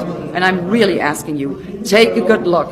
Take a good look at your governments, and do not assume for a single second, just because they were democratically elected, they will not inflict the worst atrocities on you. Mayor Bibb introduced the idea of being the first 15-minute city in the United States. He did this in his State of the City address last night. The urban planning model is new, but city planners told our Sarah Shookman the time is now to tap into federal dollars to address some of Cleveland's deeper problems. Imagine a Cleveland where everything you need is less than 15 minutes away. It's this ideal planning framework where human needs and desires are accessible within a 15-minute walk, bicycle ride, or transit trip. And that's really what we're striving for in this new planning model. City planner Matt Moss says it doesn't have to be a dream. Instead of a concrete jungle where people work and separate places where people live, in a 15-minute city, everything is closer. Planners are making a list of what's there, things like grocery stores, parks, schools, but also workplaces. Nick Fletcher. Madam Deputy Speaker, will the leader please set aside some time in this House for a debate on the international socialist concept of so-called 15-minute cities and 20-minute neighbourhoods? Ultra-low emission zones in their present form do untold economic damage to any city. However, the second step after these zones will take away personal freedoms as well. Sheffield is already on this journey, and I do not want Doncaster, which is also a Labour-run socialist council, to do the same. Low emission zones cost the taxpayer money, simple as. However, 15-minute cities will cost us our personal freedom, and that cannot be right. When Elias Brotberger goes to work, he doesn't need ID. And he doesn't need money. In fact, much of what he needs to get through the day is hidden right there, just below the surface, in his hand. You like to touch it? Yeah. Yeah? Oh, weird. Yeah, it's like a grain of rice. Yeah, a grain of rice.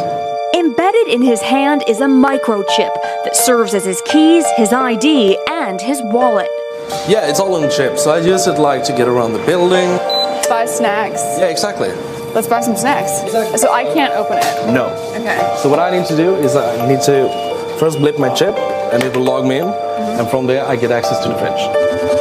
Popular TV shows like Black Mirror have imagined chips as part of a dystopian future. Install ingrain procedure with local anesthetic and you're good to go. In Sweden, the microchips are already here. The microchip implants use the same technology that's in contactless credit cards, which have made cash pretty much obsolete in Sweden. No cash. At this tech fair, a chipping event for those on the cutting edge, merging their hands with this new technology. I thought it would be fun, right? The process is simple and swift. A pinch of the skin, and in a matter of seconds, the chip is inserted. The transformation is complete. As for the pain, I barely felt it. But even in this nation of early adopters, not everyone is racing to get chipped.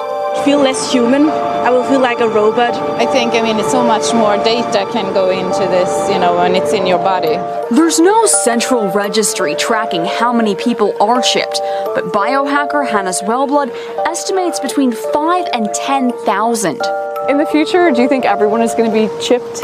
I think it'll be voluntary, but I am certainly convinced that millions of people will find it very, very valuable to have a smart device under their skin. Human microchipping may be our future.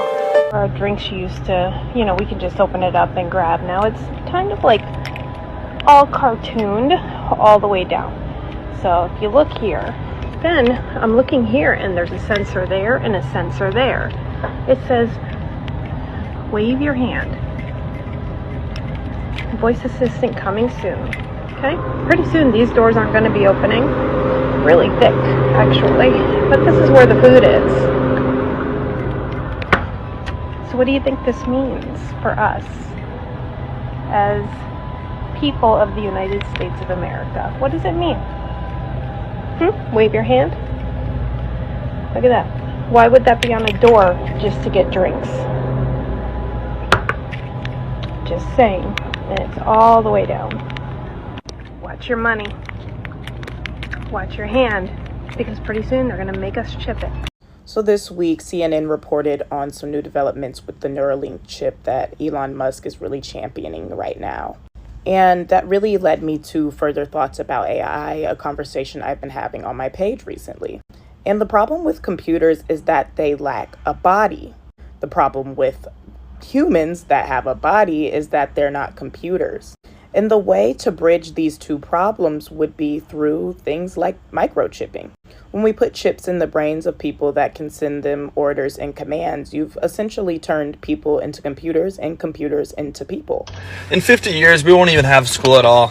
Like with AI coming up, things like that, people getting chips in their brains or in their hands too, everything like that. Like there won't be any need for information.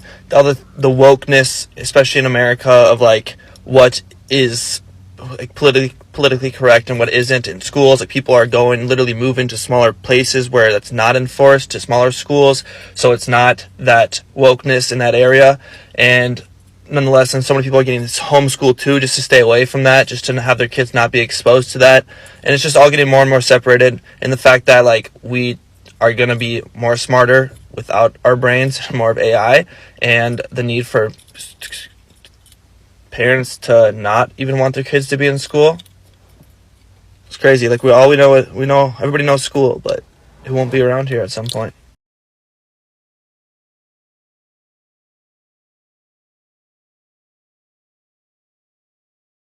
Oh my God, St. Louis, did y'all hear they are closing 30-something public schools?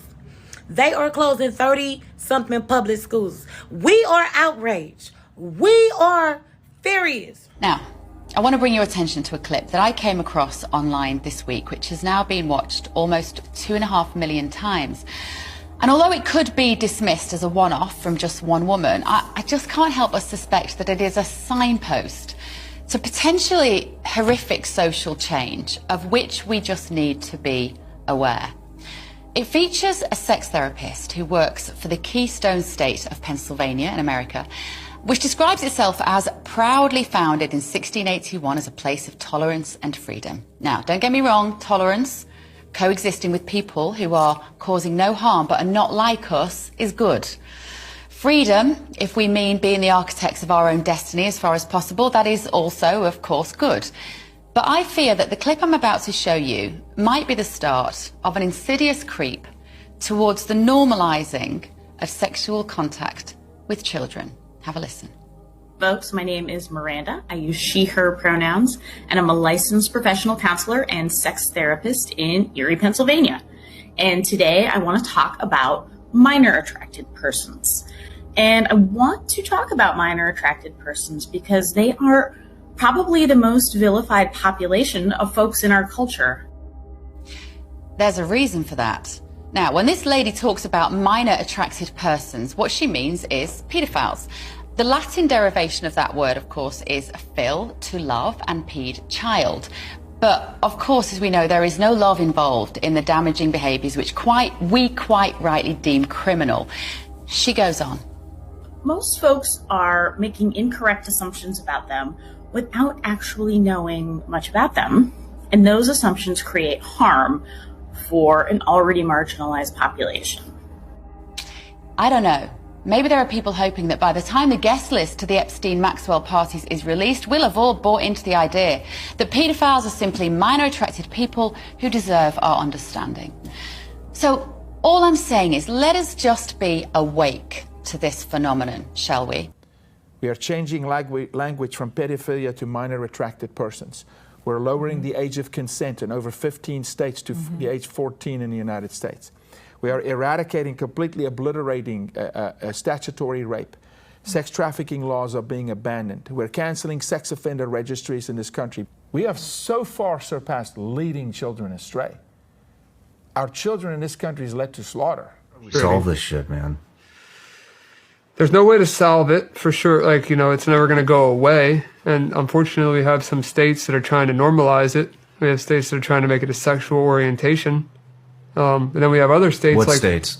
California being the main one that I know of. What are they doing? They're trying to make it a sexual orientation. I think they're calling it something attracted minors or something. They're making this a thing. They're making it okay. We need to accept. So now we need to accept people who are little kids. Yes. That's what they're trying to do. We need to accept that now. Yeah, California is one state that they're trying to make it part of a sexuality to be attracted to children. It's a sexuality to be attracted to children. Do you know any of the other states that are doing this? I could Google it, but California is the main one that I know of. Not surprising. Yeah.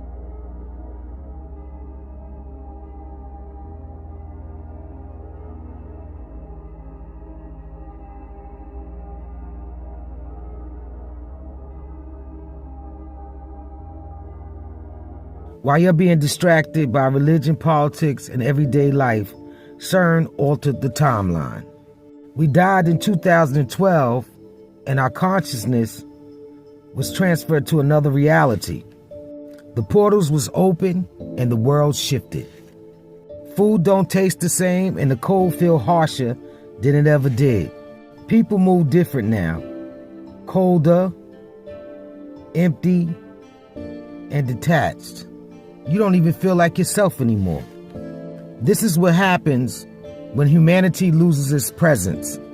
America, we have over 160,000 pounds of ground beef being recalled due to E. coli contamination. We just can't catch a break. This is a public service announcement. Please share this information widely. The image behind me is from the FDA's recall showing various retail locations where a company called Gold Star Distribution had sent various products to and are recalling all of the various products because they have been contaminated with various excrements from rodents, birds, and insects. And fortunately, nobody has had any illnesses to date. Going to McDonald's, you ain't noticed that McDonald's, Burger King, they all got the hamburger, but you got nerve to say I don't like Wendy's hamburger?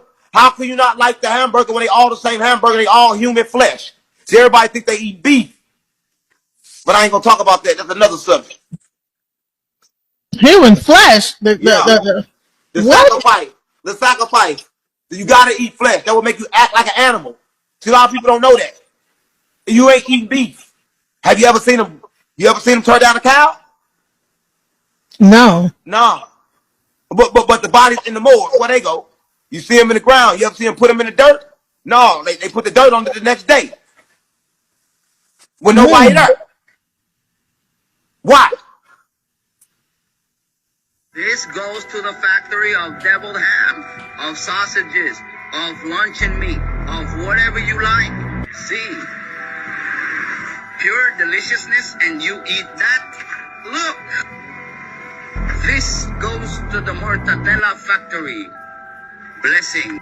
Bioengineered foods. Why are they bad? Bioengineered foods are foods that have had their DNA altered, and they do that for a variety of reasons. When it comes to crops, let's say corn, by controlling the growing process and the DNA of the corn, it can lead to higher yields and more consistent crops. So the growers can guarantee the size of the crop, of the corn, and the quantity. But what happens when you alter DNA is you're adding genes or taking genes away from the food. And it's no longer real food, it's fake food. And those added genes can do a variety of things to our bodies, like they could produce allergy symptoms, mess with our gut biome, leading to digestion issues, or a multitude of other health risks. Back in the 50s and 60s, they didn't have bioengineered food. All of a sudden in the 70s, 80s, 90s, and today, you're seeing obesity issues in America. Autism rates are higher, ADD rates are higher, not to mention depression and anxiety. When these yields are higher and the production is higher,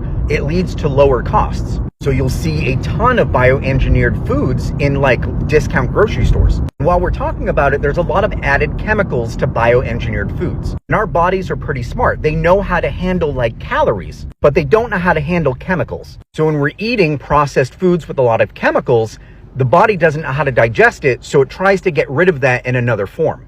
Think the big C word: cysts, tumors, or it just stores it as fat. And then we have a really hard time getting rid of that fat, no matter how hard we exercise, because it's stored in the body and the body really doesn't know what to do with it. We can't deny the health crisis in America. You think about it, there's some countries out there that our foods in America are banned there. Some of the ingredients they won't allow. So yeah, we just ordered some shrimp, beef, and chicken fried rice from this Japanese place. And lately the meat has been looking so weird. Like, look at this. It's so rubbery and gray. Like, the beef used to look dark, and you're not even getting the real gist of it. This is like pale, light. It's way lighter than that. And then the chicken is like this. What the fuck? See, and I ain't even been really having an appetite, and I thought I would be able to smash this. Now, the shrimp look regular, but they've been a little bit jumbo lately. I have some more rice in there from when I tried pho, and the chicken looked the same. I ordered the same type of rice, but from a different place, like a Vietnamese place, and all the chicken is looking like this, like rubbery and white. There are 18 states that have removed degree requirements for almost 80% of their state jobs. 18 states have removed degree requirements for almost 80% of their state jobs, which means you no longer need a degree for these jobs. 80%? Almost 80% of their state jobs. You don't no longer need a degree for. So if I went to school for this stuff, I'd be very upset right now. Probably none of us will have a job. There will be, but in that benign scenario, there will be universal high income, not universal basic income, universal high income. There will be no shortage of goods or services.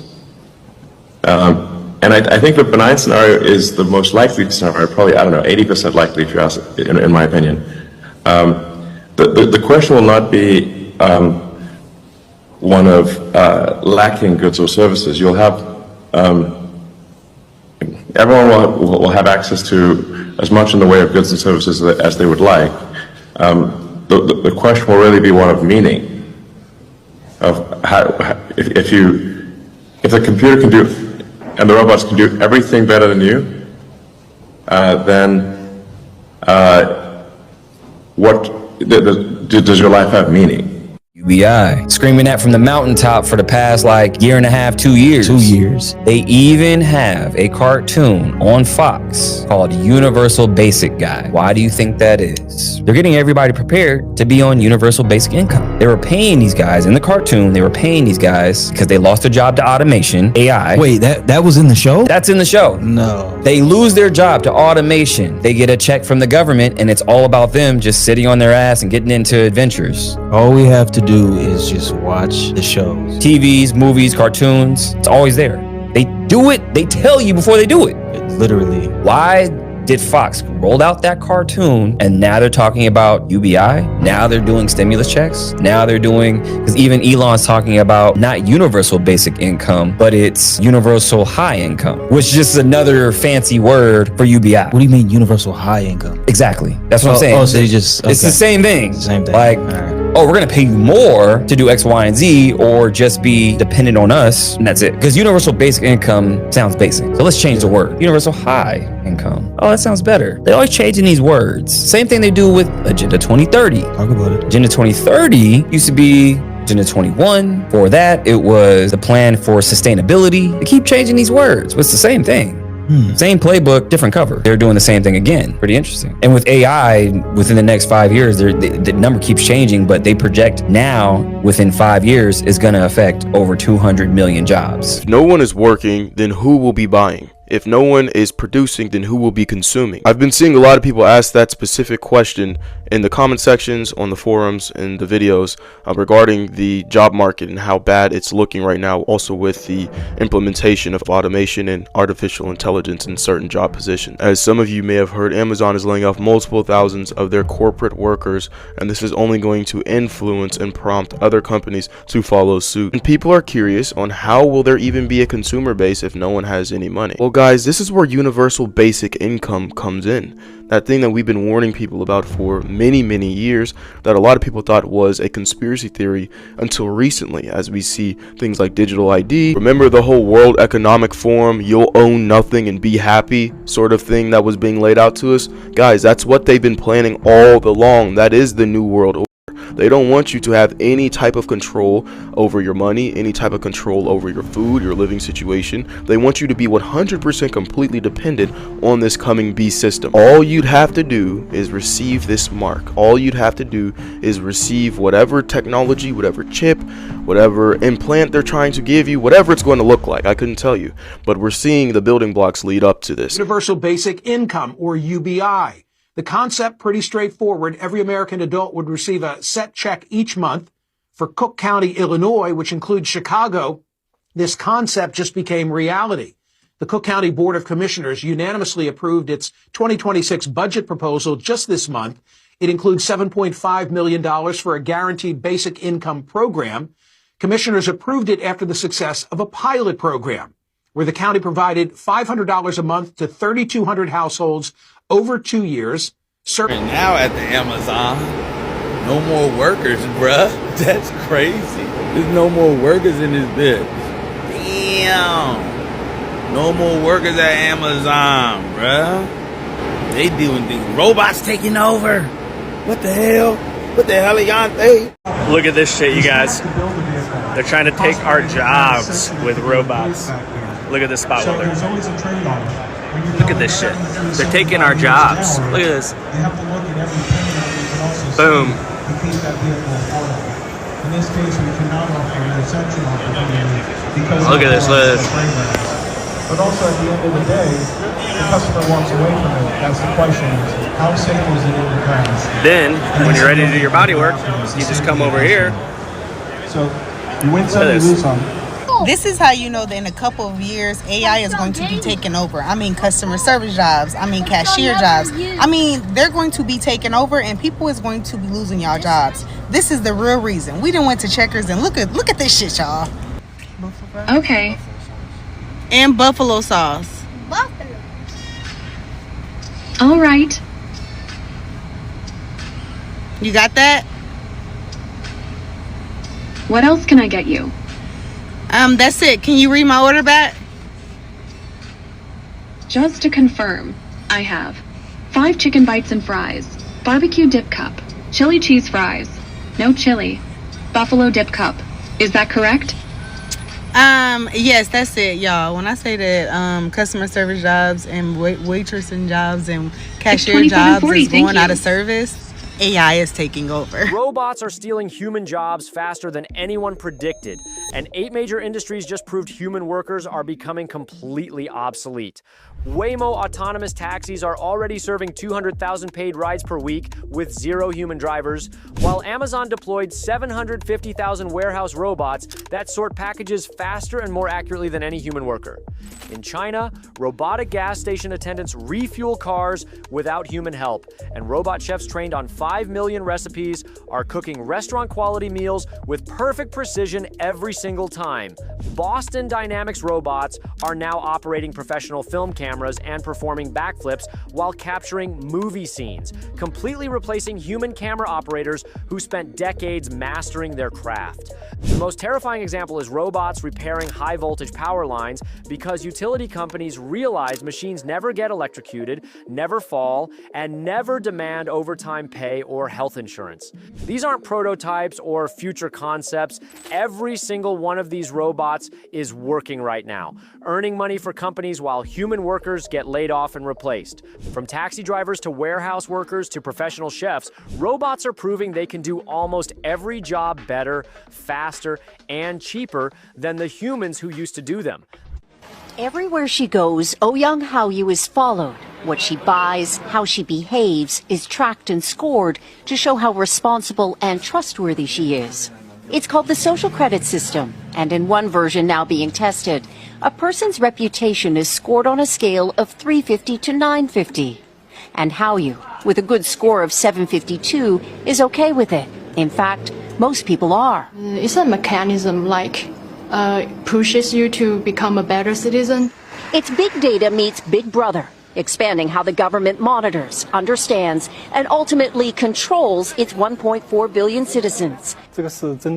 Thanks to advances in artificial intelligence and facial recognition, and a web of more than 200 million surveillance cameras. Are people bothered by privacy concerns? We think the lot of camera keep the safety is really good. We can accept it. Companies are experimenting with the algorithms to help the government create the new national social credit system. The government also has pilot projects. In one, citizens are required to do hours of unpaid work to get benefits. And scores are docked for things like littering, a messy yard, gossip, even jaywalking. Video of offenders is shown on the local news. And information collectors like Zhou Aini are paid to report on their neighbors. Her quota, 10 entries a month. Like the man who carried a drunk person home. A good deed, she says. Good social credit gets rewarded with perks like cheap loans and travel deals. But a bad score means public shame and worse. Huang Huijun lost a court case and didn't pay. Now he's on a government blacklist.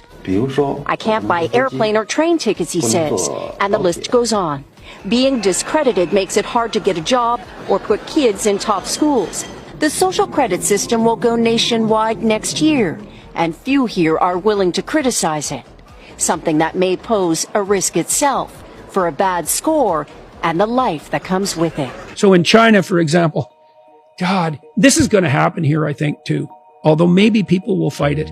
If a traffic camera catches you jaywalking in China, the digital ID system has you. It has your blood now. It has your genetic code. It has your photograph. It can identify how you walk. So even if you can't see a face, you can be picked up by gait. It will convict you of jaywalking and take money out of your bank account with no intermediating judiciary at all, and show a picture of you to the people in the neighborhood so they know that you have jaywalked, and reduce your social credit score. And if your social credit score falls below a certain level, then you can't buy drinks from a vending machine. You can't play video games. You can't go on a train. You can't get out of your 15-minute city. All that's already in place in China.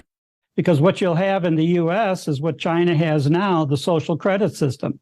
China decides if you're behaving okay, they'll allow you to purchase tickets to travel, groceries, you name it, pay your rent. If you get on the bad list, if you're late with a payment or something, they can cancel you, like the truckers in Canada, just cancel your ability to buy, pay, travel, do anything. So in this country, that's what it'll enable our government to do the same thing. I think what we did during COVID could usher in our version of a social credit system. Oh, yes, definitely. Yeah, that's highly probable. And that it will be accepted by many people because, again, that they won't even yearning notice. For safety. They won't notice even. Yeah. You can't believe how much people don't know these things. When I went to the UK, I talked to some people from the House of Lords. This is within the last 6 months. The most astute of the people sitting in the House of Lords had only become aware of the woke movement in the last 18 months. Oh, yes. You just can't believe how much this is not on people's radar. Not someone like you can't believe that at all because it's on your radar all the time. That's not, you live in a world that's on the cutting edge of this sort of thing. It's like, people have no idea. It's like, well, why not have a digital passport? I mean, how convenient. It's like, fair enough, and you can understand that. Wouldn't it be nice if we could pay for everything with our phones? It's like, wouldn't it be nice if the central government, who's woke-oriented and makes carbon dioxide remediation the priority, knows exactly what you spend on everything so they can target you tax-wise with precision?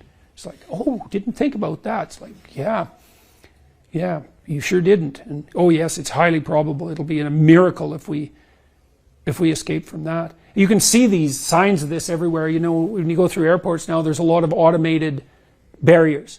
You show your passport. It's like, well, these are automated barriers. What if you can't go through them? Well, that's the situation for many people in China. It's like, what are you going to do? You're going to argue with the machine? Like, you just cannot imagine how screwed you are. It's way worse than anything Kafka ever imagined, because at least with Kafka, there was bureaucrats. Faceless though they may have been, they were at least still human. Once the machines can lock you out, you are in such trouble. And we're speeding towards that with an immense lack of care. Christian nationalists don't want freedom. They want their Bible to replace the Constitution. Groups like the Heritage Foundation and Project 2025 are openly planning a future where biblical law overrides democracy.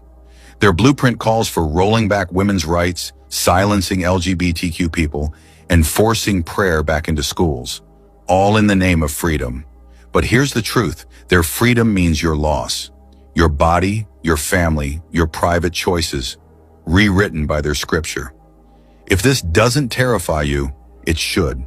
So if you belong in any religion within this religious system, once the Antichrist is rolled out, all of these religions will be worshiping the one God, and that's the God of this world. So it doesn't matter if you worship Jesus Christ. It doesn't matter if you worship Allah. It doesn't matter if you worship Fifth Buddha. It doesn't matter if you worship Krishna. It doesn't matter if you worship Confucius. It doesn't matter if you worship Satan. All of them will be rolled up into this one God, and that's the God of this world, Satan. Man, we finally finished it, guys. The books of control and manipulation. Boy, I tell you the truth, these here are going to keep us in power for a very, very long time. Hey man, I'm excited, but I do have one concern. How do we know that the masses aren't going to question the material that we give to them? Hey, now you don't worry about that. We already got 3 layers intact that'll keep people from not only leaving religion, but keep them from even wanting to question it to begin with. Now the first one is hell. It should be self-explanatory. Threatening non-believers with eternal hellfire keeps people from digging below the surface, if you get what I mean. Okay. But what about the people who question why God would even create the system like this, or why he allows suffering to begin with? That's a good one. But that's where the second layer comes in. Free will. See, when us elites and politicians are destroying the world and blowing up innocent people, we're going to use free will as an excuse on why God is not going to intervene, even though we teach that he's all powerful and all loving. Okay, I definitely get where you're coming from, but you can't tell me that a lot of people aren't going to be able to see through it. Hey, you know what? You're absolutely right. A few people are going to see through the illusion, but that's where the third layer comes in. Blasphemy. See, we're going to teach that it's an unforgivable sin to question or go against religion. So we're going to have a few people that get through the cracks, but the others that remain, they'll never voice their concern because they're going to think that they won't be able to be saved. Man, I can't lie. Y'all really thought this out, didn't you? Hey, what can I say, man? Religion and capitalism is the best thing yet. Big news right now, Donald Trump has announced that he will be signing an executive order to create a task force to, quote, eradicate anti-Christian bias in the United States. In a new speech during the National Prayer Breakfast, he said that he will be creating this task force, which will be led by Attorney General Pam Bondi, to eradicate anti-Christian bias in the United States. It's unclear exactly what that means. It's also unclear what anti-Christian bias he is really referring to. There's a long-standing tradition, a notion of separation of church and state. Well, we still don't know what this task force is going to be and who is going to be on it other than Pam Bondi. What we do know is that if the task force promotes Christianity over other religions or promotes Christianity generally, that will run afoul of the separation of church and state that has been long recognized in the United States. This will not touch on other religions, whether Judaism, Islam, Buddhism, or any other religion. Initiatives the White House has launched include America Prays, calling for Americans to dedicate at least an hour a week for prayer. Also establishing the White House Faith Office and Religious Liberty Commission, and creating a task force to eliminate bias against Christians. In case you weren't aware, I was listening to Trump's unnecessarily long speech. Trump says that he will implement strong ideological screenings of all immigrants. And if you are not pro-Israel, and if you do not like Christianity, Donald Trump says you are not welcome here. Although when he says it, he frames it as our religion,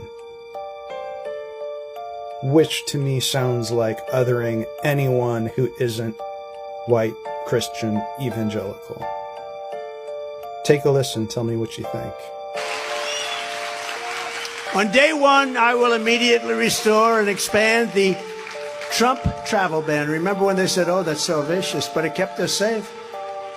And it passed in the Supreme Court of the United States. They sued me in every different court, you wouldn't believe it. But on entry from terror-plagued countries and halt all of the refugee settlements to the United States. They want to come in, they want to bring the same people that are shooting rockets at Israel. They want to come into the United States. I don't think a lot of good things are going to happen. And I will implement strong ideological screening of all immigrants. If you hate America, if you want to abolish Israel, if you don't like our religion, which a lot of them don't, if you sympathize with jihadists, then we don't want you in our country and you are not getting in, right?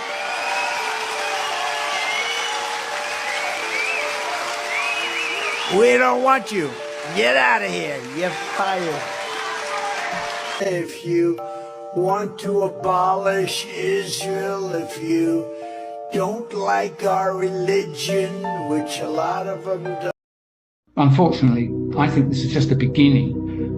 So I've learned when people tell you what they're going to do, don't ignore them. So when the UN and Bill Gates and Klaus Schwab tell you that they've got a UN 2030 plan with sustainable development goals, I think there are 17 or 21 of them, and every one of them says you won't be traveling, you won't have a private car, we won't be using international shipping to move your goods around, there won't be any flights except military or perhaps very rich people, you won't own anything and you'll be happy, you probably won't live in your own house, you'll be using much less energy for everything, including heating, manufactured goods, and so on. When they tell you that, you should assume that they're serious about it. And so the real problem that they have, as Kissinger says, is there are just too many people on the planet.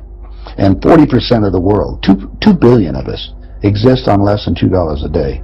The summary of the Global 2000 report I put up on my website, nohopes.com, but if you look at it, it makes sense to get rid of people. So what they said, they're going to make godlike decisions on who lives and who dies.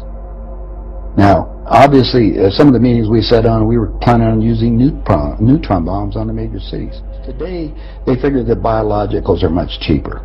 They're still planning on, the plan is to get a war started in the Middle East.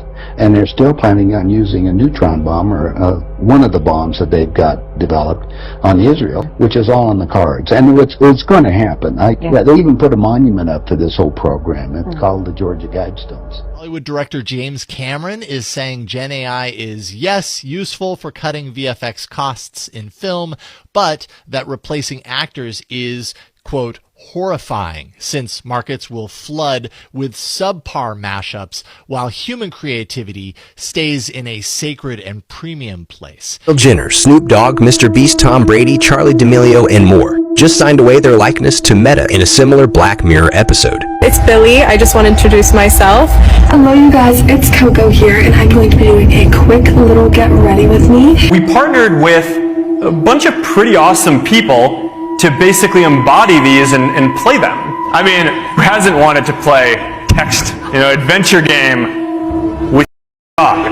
Not to brag, but I am a forensic expert. Mr. Beast is Zach. Not saying I know everything. Israel Adesanya as Louise. Kendall Jenner as Billy. Charli D'Amelio as Coco. Snoop Dogg is Dungeon Master. All these celebrities have been turned into robots, and you can actually conversate with their extended consciousness. Could this go as far as it went in Black Mirror? Charli D'Amelio AI goes by Coco, Kendall AI goes by Billy, and Snoop Dogg AI goes by Dungeon Master. Many are creeped out about this. But what do you think about this? And would you sell your image to become an AI robot? Internet is a crazy place. Today, we see it cracking down. We see places like China where you have to literally insert your ID or do a face ID scan in order to access the internet. So the powers that be, there's a gap, which we're talking about, a freedom where you can really capitalize on the technology, and then it gets clamped down on. And it happens over and over and over again. Today, we're in that period of the internet where we still have freedom to make money, build, create. But there will come a time where, dude, right now, most people, you create a social media profile. If they ask you for your ID, your birthday, all your personal information, you'll give it to them. Yeah. What happens if in 2 years they declare another national emergency and say, hey, if you leave 5-kilometer radius from your house and we detect it because of social media, there's some sort of scanning or tracking between social accounts, we'll ban your social media profile. And attached to your social media profile is actually your payment, like WeChat. Mm-hmm. And now you can't pay. And now you're banned. Oh, well, now your car is also attached because it's electric. So there's a kill switch. Yeah. So if you drive 5 kilometers outside of your house, the surveillance vehicle will just turn it off. So what happens when you're in this digital prison? Yeah. That's what's going to take place. It's scary. I was talking to someone in Hollywood, does a bunch of big movies, and they're basically all in on AI. So their biggest expense is actors, obviously, like 20, 30 million a movie. They're going to start making AI actors, and you'll have no idea it's a real person or not. That's scary. And these AI songs are getting good, man. The Drake ones were pretty fire. That's the stuff that scares me the most, because then there's no originality. What's being creative anymore? If an AI can create that faster than you. Yeah, it is scary. You really need a high income skill that's not easily duplicated to kind of make it, because they're going to replace all the easy jobs at first, and then they're going to come for people like us, and we got to be adapting, or they're going to be running all the biggest talent agencies themselves. Yo, what up? This your man Lyricist from the Lyricist Podcast. I am here to talk about this crazy shit behind me. Here we go. It seems like everybody wants to lean towards AI for something.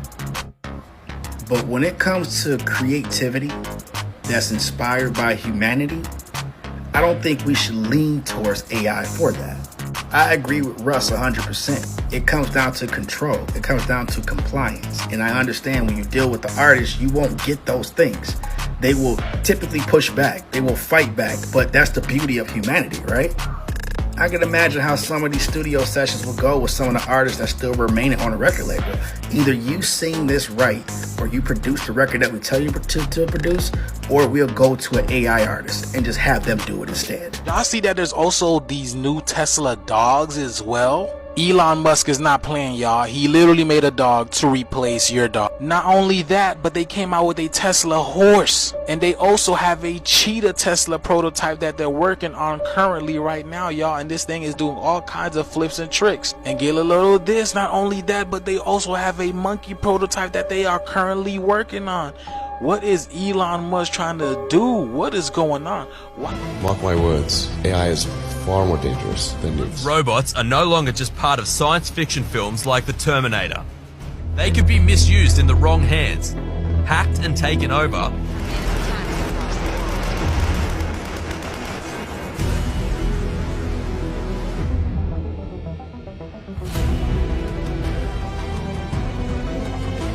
Mark my words, AI is far more dangerous than nukes.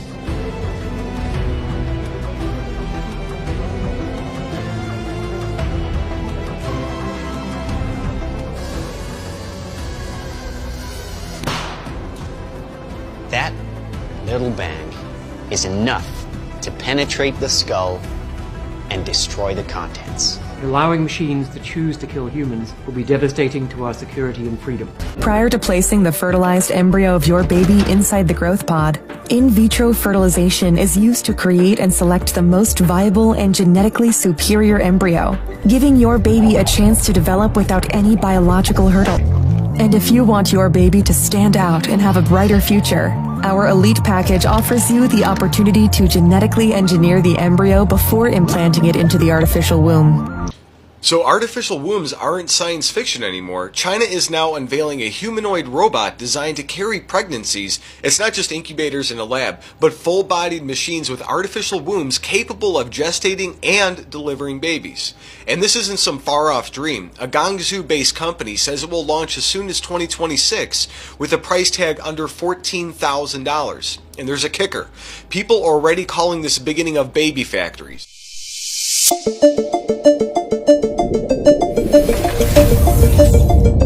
Introducing Afterlife, the world's first artificial womb facility, powered entirely by renewable energy. Afterlife allows infertile couple to conceive a baby and become the true biological parents of their own offspring. Scientists, some, are sounding the alarm on a so-called solar superstorm that could, and this is important, underline the word could, eventually wipe out the internet for weeks or even months.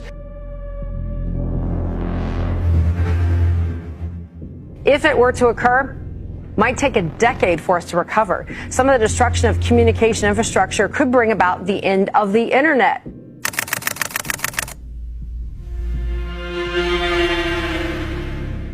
They are hopeful that they can stop this. Yes. But this is a real possibility. Yeah. That we won't have internet for months. Want to know something? I'll give you a quote. We're a third world country now. You want to know why?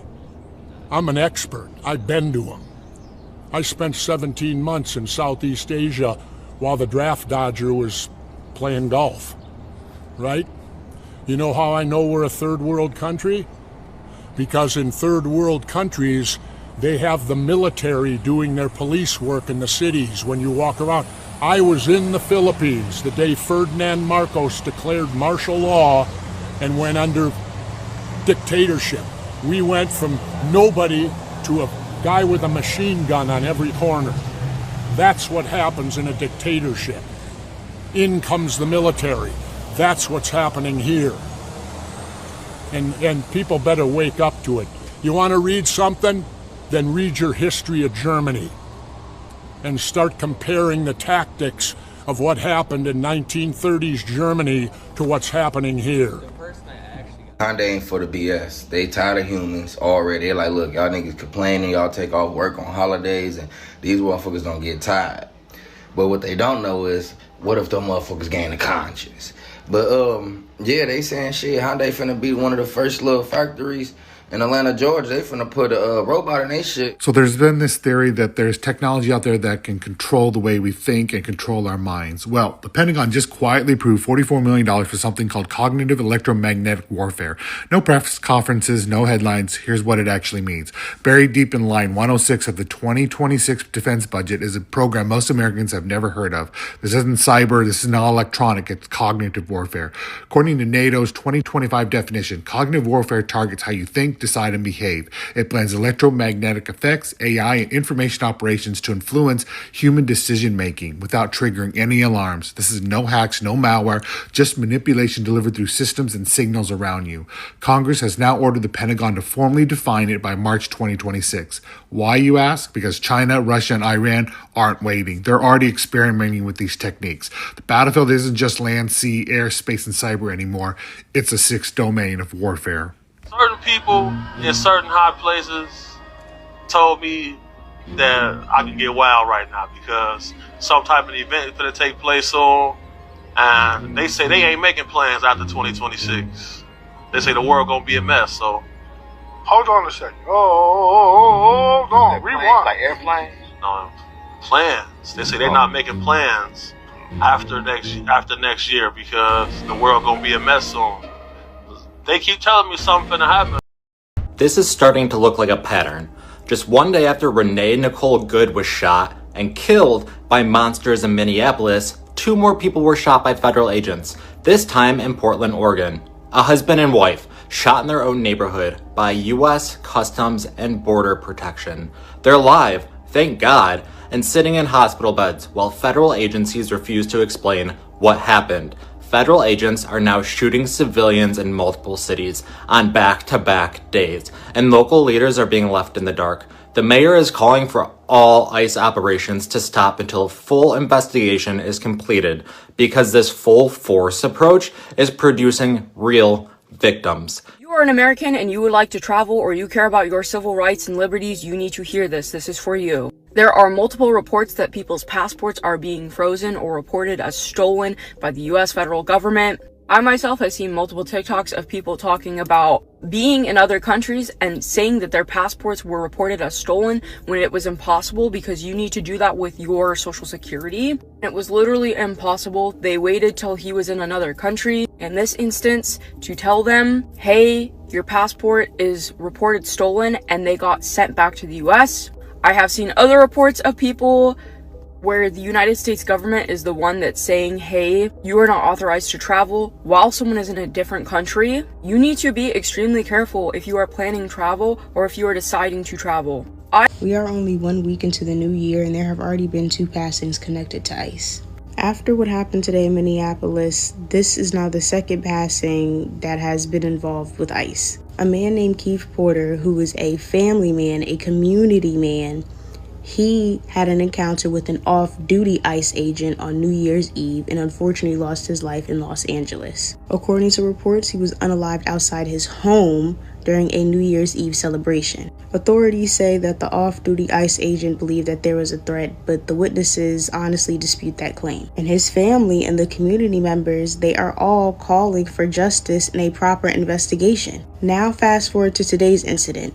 And today's incident is also publicly being disputed by witnesses. 2 deaths, different cities, same agency. And the craziest part is they keep saying this is all in the name of immigration and violent criminals and thugs, but the only thugs I see are the ones who are harming American citizens. Our worst nightmare has just been realized as J.D. Vance just held a press conference and said that the ICE agent who shot and killed Renee Good is subject to absolute immunity.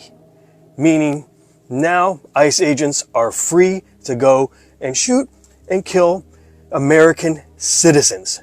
This should send chills down everyone's spine who is watching this. Share this with everyone you know.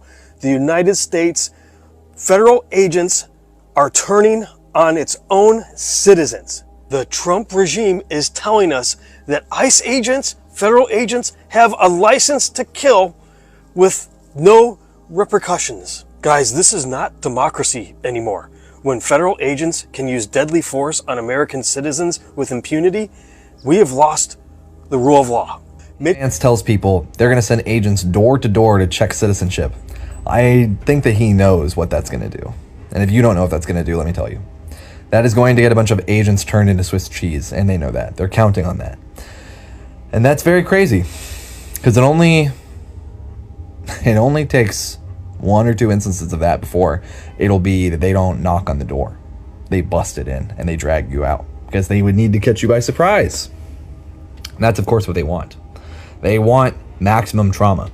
They want to force all of these sergeants on the ground who are leading these squads of thugs to be so terrified of somebody opening the door and blamming them that it just becomes standard operating procedure to fucking kick in the door and take everybody by surprise.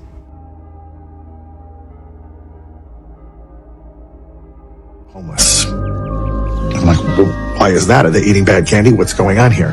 He's like, no. They have these vans that come around and they tell the homeless they're going to take them to a shelter.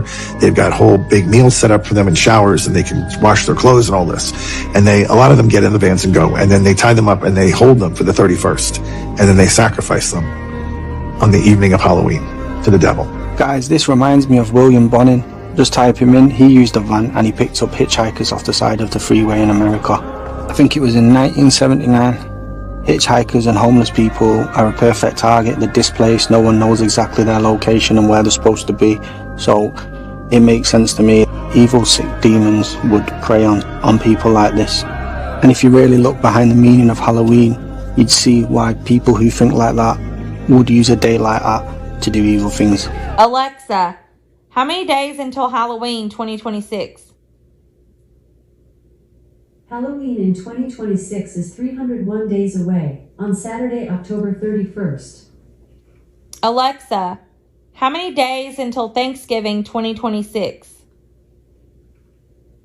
Thanksgiving Day in 2026 is 327 days away, on Thursday, November 26th.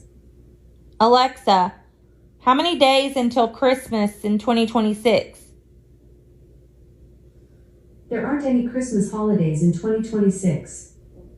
Do understand that the Neuralink that's gonna go in people's brains is basically the technology for the mark of the beast. If it's not the mark of the beast, it will shock me to my core that is actually not. You gotta remember, they have been programming and grooming us for so long. Do y'all think Black Mirror came out just because?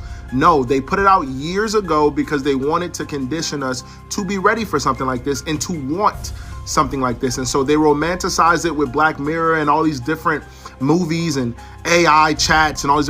They romanticized, they groomed us, they conditioned us to be ready for when this moment actually came. Y'all don't think Satan has different tactics that he pushes forward to humanity? No, he does. So Elon's saying that he's going to take this mainstream and the people closest to you, the people at your job are going to have this brain chip. Y'all gotta understand that the person who runs it all can easily deactivate the original software and then start controlling it, and then in essence will control your. I don't understand why people don't see that. So the EPA just approved more forever chemicals to be sprayed on our fruits and vegetables, including broccoli and potatoes, two of the biggest staples that we have here in the United States. These forever chemicals, folks, are not water soluble or fat soluble. Means after you ingest them, they're stuck inside your body. These forever chemicals have been linked to many carcinogens which cause cancer. Unfortunately, the EPA says it's not as big a risk, your health, as the profits that we are going to help maximize by allowing these chemicals to slow how many bugs might chew on it or any kind of rot. So what the EPA is saying, Americans, your health is not as valuable as these companies' profits. Yo, listen up.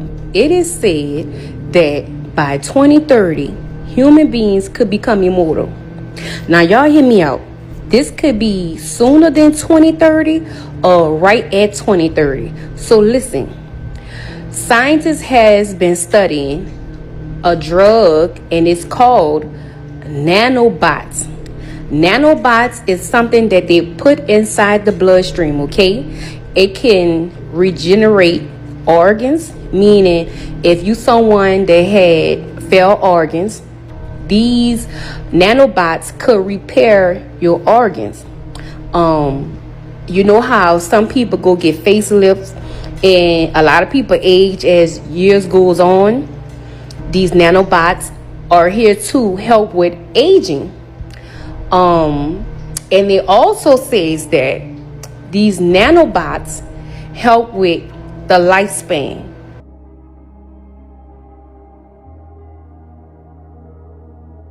Ray Kurzweil, who is a futurist who they say has one of the best records for predicting things that have come true. He's the Jimmy the Greek of futurists. The latest thing he said was that humans will achieve immortality in 8 years. The immortality thing always kind of makes me smile. About one time in 5, there's a guy who comes up to me and says, I don't want to live forever. And I always say, that's great, because you don't have the option. By 2030, humans could achieve immortality and live forever. Ray Kurzweil, a computer scientist, has made some predictions about when artificial intelligence will reach the singularity. This is the hypothetical point in time when technology growth is out of control and irreversible. He believes we will be able to advance human life expectancy by more than a year every year, and I think we can get there by the end of this decade. He's predicted that nanobots in our blood will keep us healthy, and that we will also be able to upload our memories and thoughts into the cloud and keep them forever.